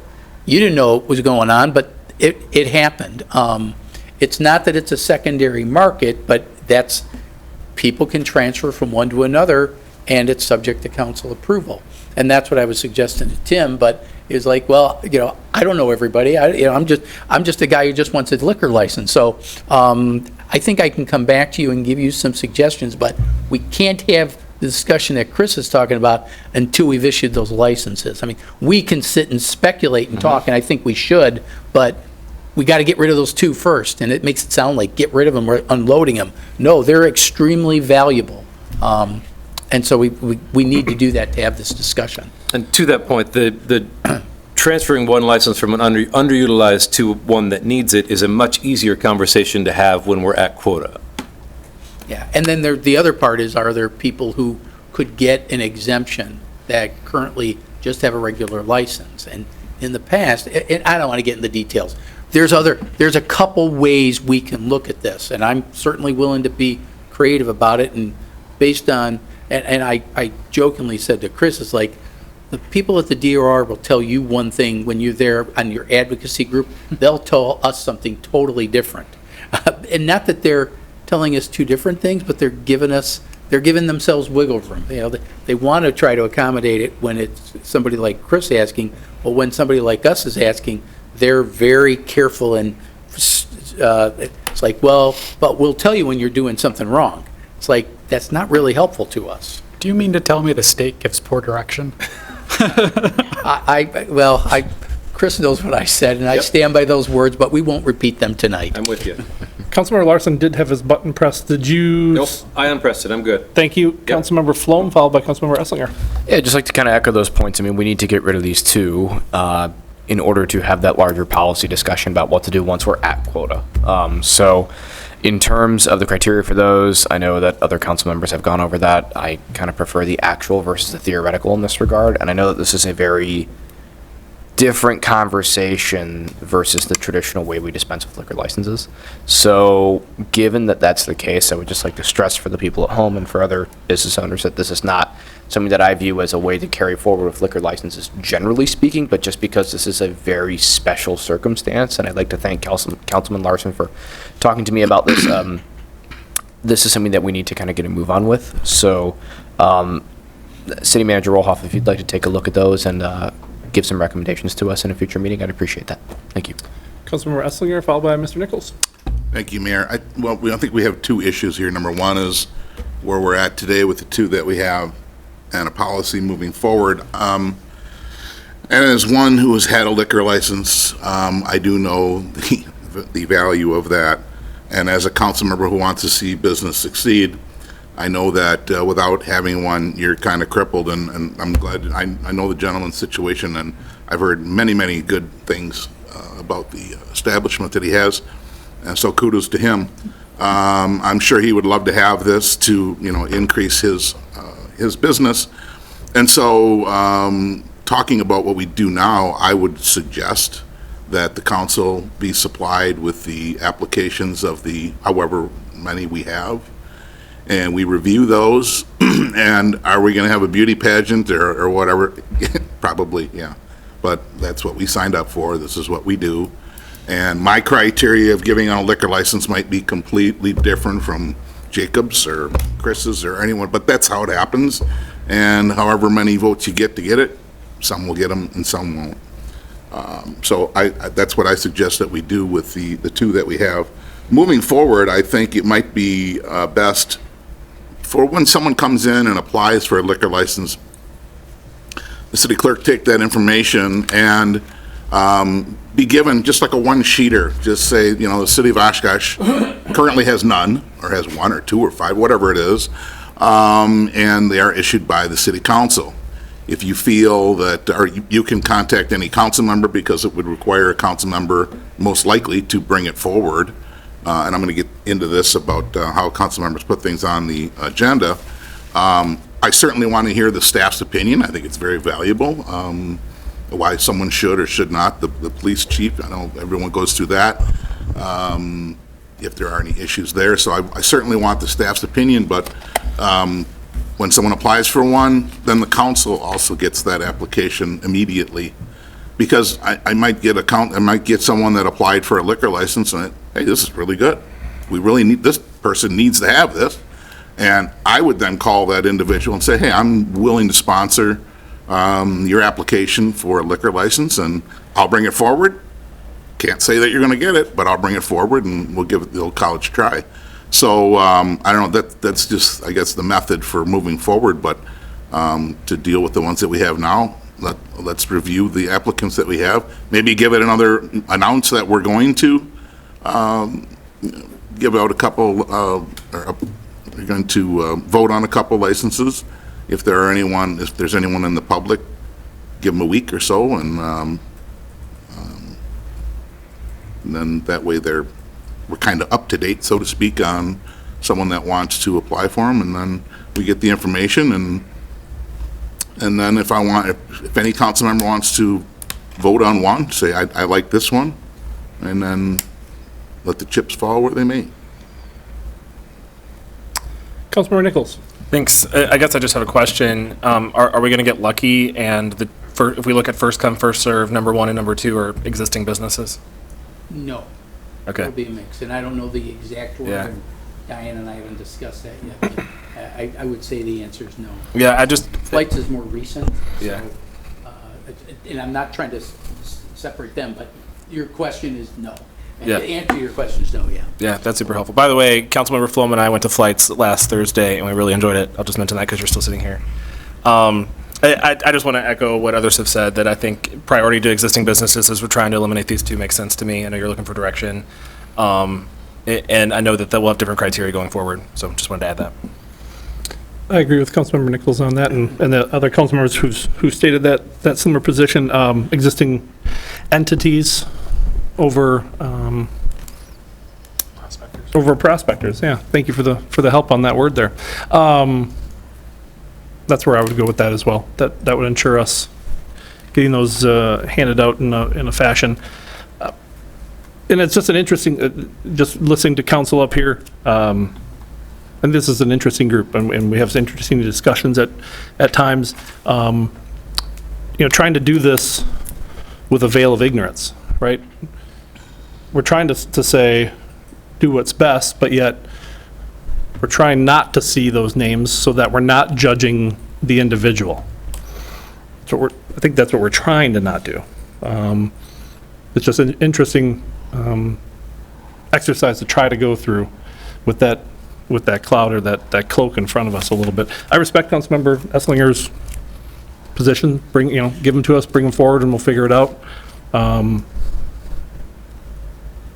But I think it's best if City Manager use the direction given tonight existing entities first and make a recommendation quickly.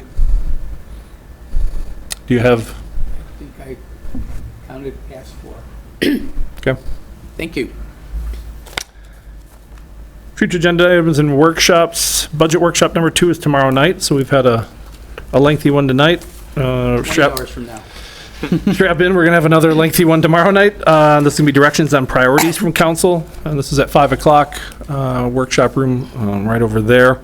Following that, we will convene into closed session to discuss bargaining strategies and terms related to the EMS service contract that we have with the surrounding townships. And then the undergrounding utilities, still date to be determined. That one's been to be determined for a bit. I'm going to put you a little bit on the spot, but it'd be nice to assign a date to that so that we have something that we can at some point talk about. Yeah, we will do that. Okay. We did have a meeting with the other utilities, and Mr. Robbie went out for surgery, so he's just gotten back. You could make that before January 3rd, too, if you... I do have one other future agenda item. Ms. Nyforth's here, so she can hear this one. She hit a key word for me before, and it popped a thought. So the revolving loan fund is administered by GoEDC. It's been a bit since GoEDC has presented to council and presented on the revolving loan fund and the capital catalyst fund. I don't know when the last time they reported to long-range finance was. It might have been before I got off of there, which was a bit ago. They have been reporting annually. So last summer they reported, and then they were also at the June meeting this year. For long-range finance? For long-range finance. It'd be appropriate, especially with a new body up here. And it used to, actually, we used to kind of do it with horrible timing because it used to be right around EAA that we made them come here, which isn't very nice to them. So now that we're after that, it might be appropriate to have them come in and chat about the funds that they manage for us. Yeah. Thank you. Thanks for that. Any announcements or statements from council members? Oh, sorry, Councilmember Esslinger. Yeah, Mayor, I have a couple things I'd like to be noticed on for the next meeting. Okay. One would be the sign-ups for citizens to speak on agenda items or for council statements. No, citizen statements. And then the other item would be the council procedure for putting things on the agenda. Found out at a previous meeting that there is no, I don't think there's any set mechanism for doing that, and I think we had some confusion. We're going to have a new city manager, and I think it would behoove the council, so we all understand whatever it is, whatever we decide to do, just so everyone's on the same page of how a council member proceeds to put something on the agenda. Okay. Those will be under council discussion for next meeting. Thank you very much. Any other announcements or statements from council members? I see none. City manager, rest is yours. Thank you, Mr. Mayor. I'll keep it short. There's a memo in your packet regarding a cooperative purchase that we did for the Parks Department. And then I have the outstanding issues update, of which the underground utilities was one of them, and parking restrictions. So we're checking some off the list as we move on. That's all I have. If there's nothing else, I'll take a motion to adjourn. So moved. Second. There we go. Okay, all right, do it all over. You and your firecrackers. So moved. All righty. Second. Carl was loud. All in favor? All right. Aye. Meeting adjourned.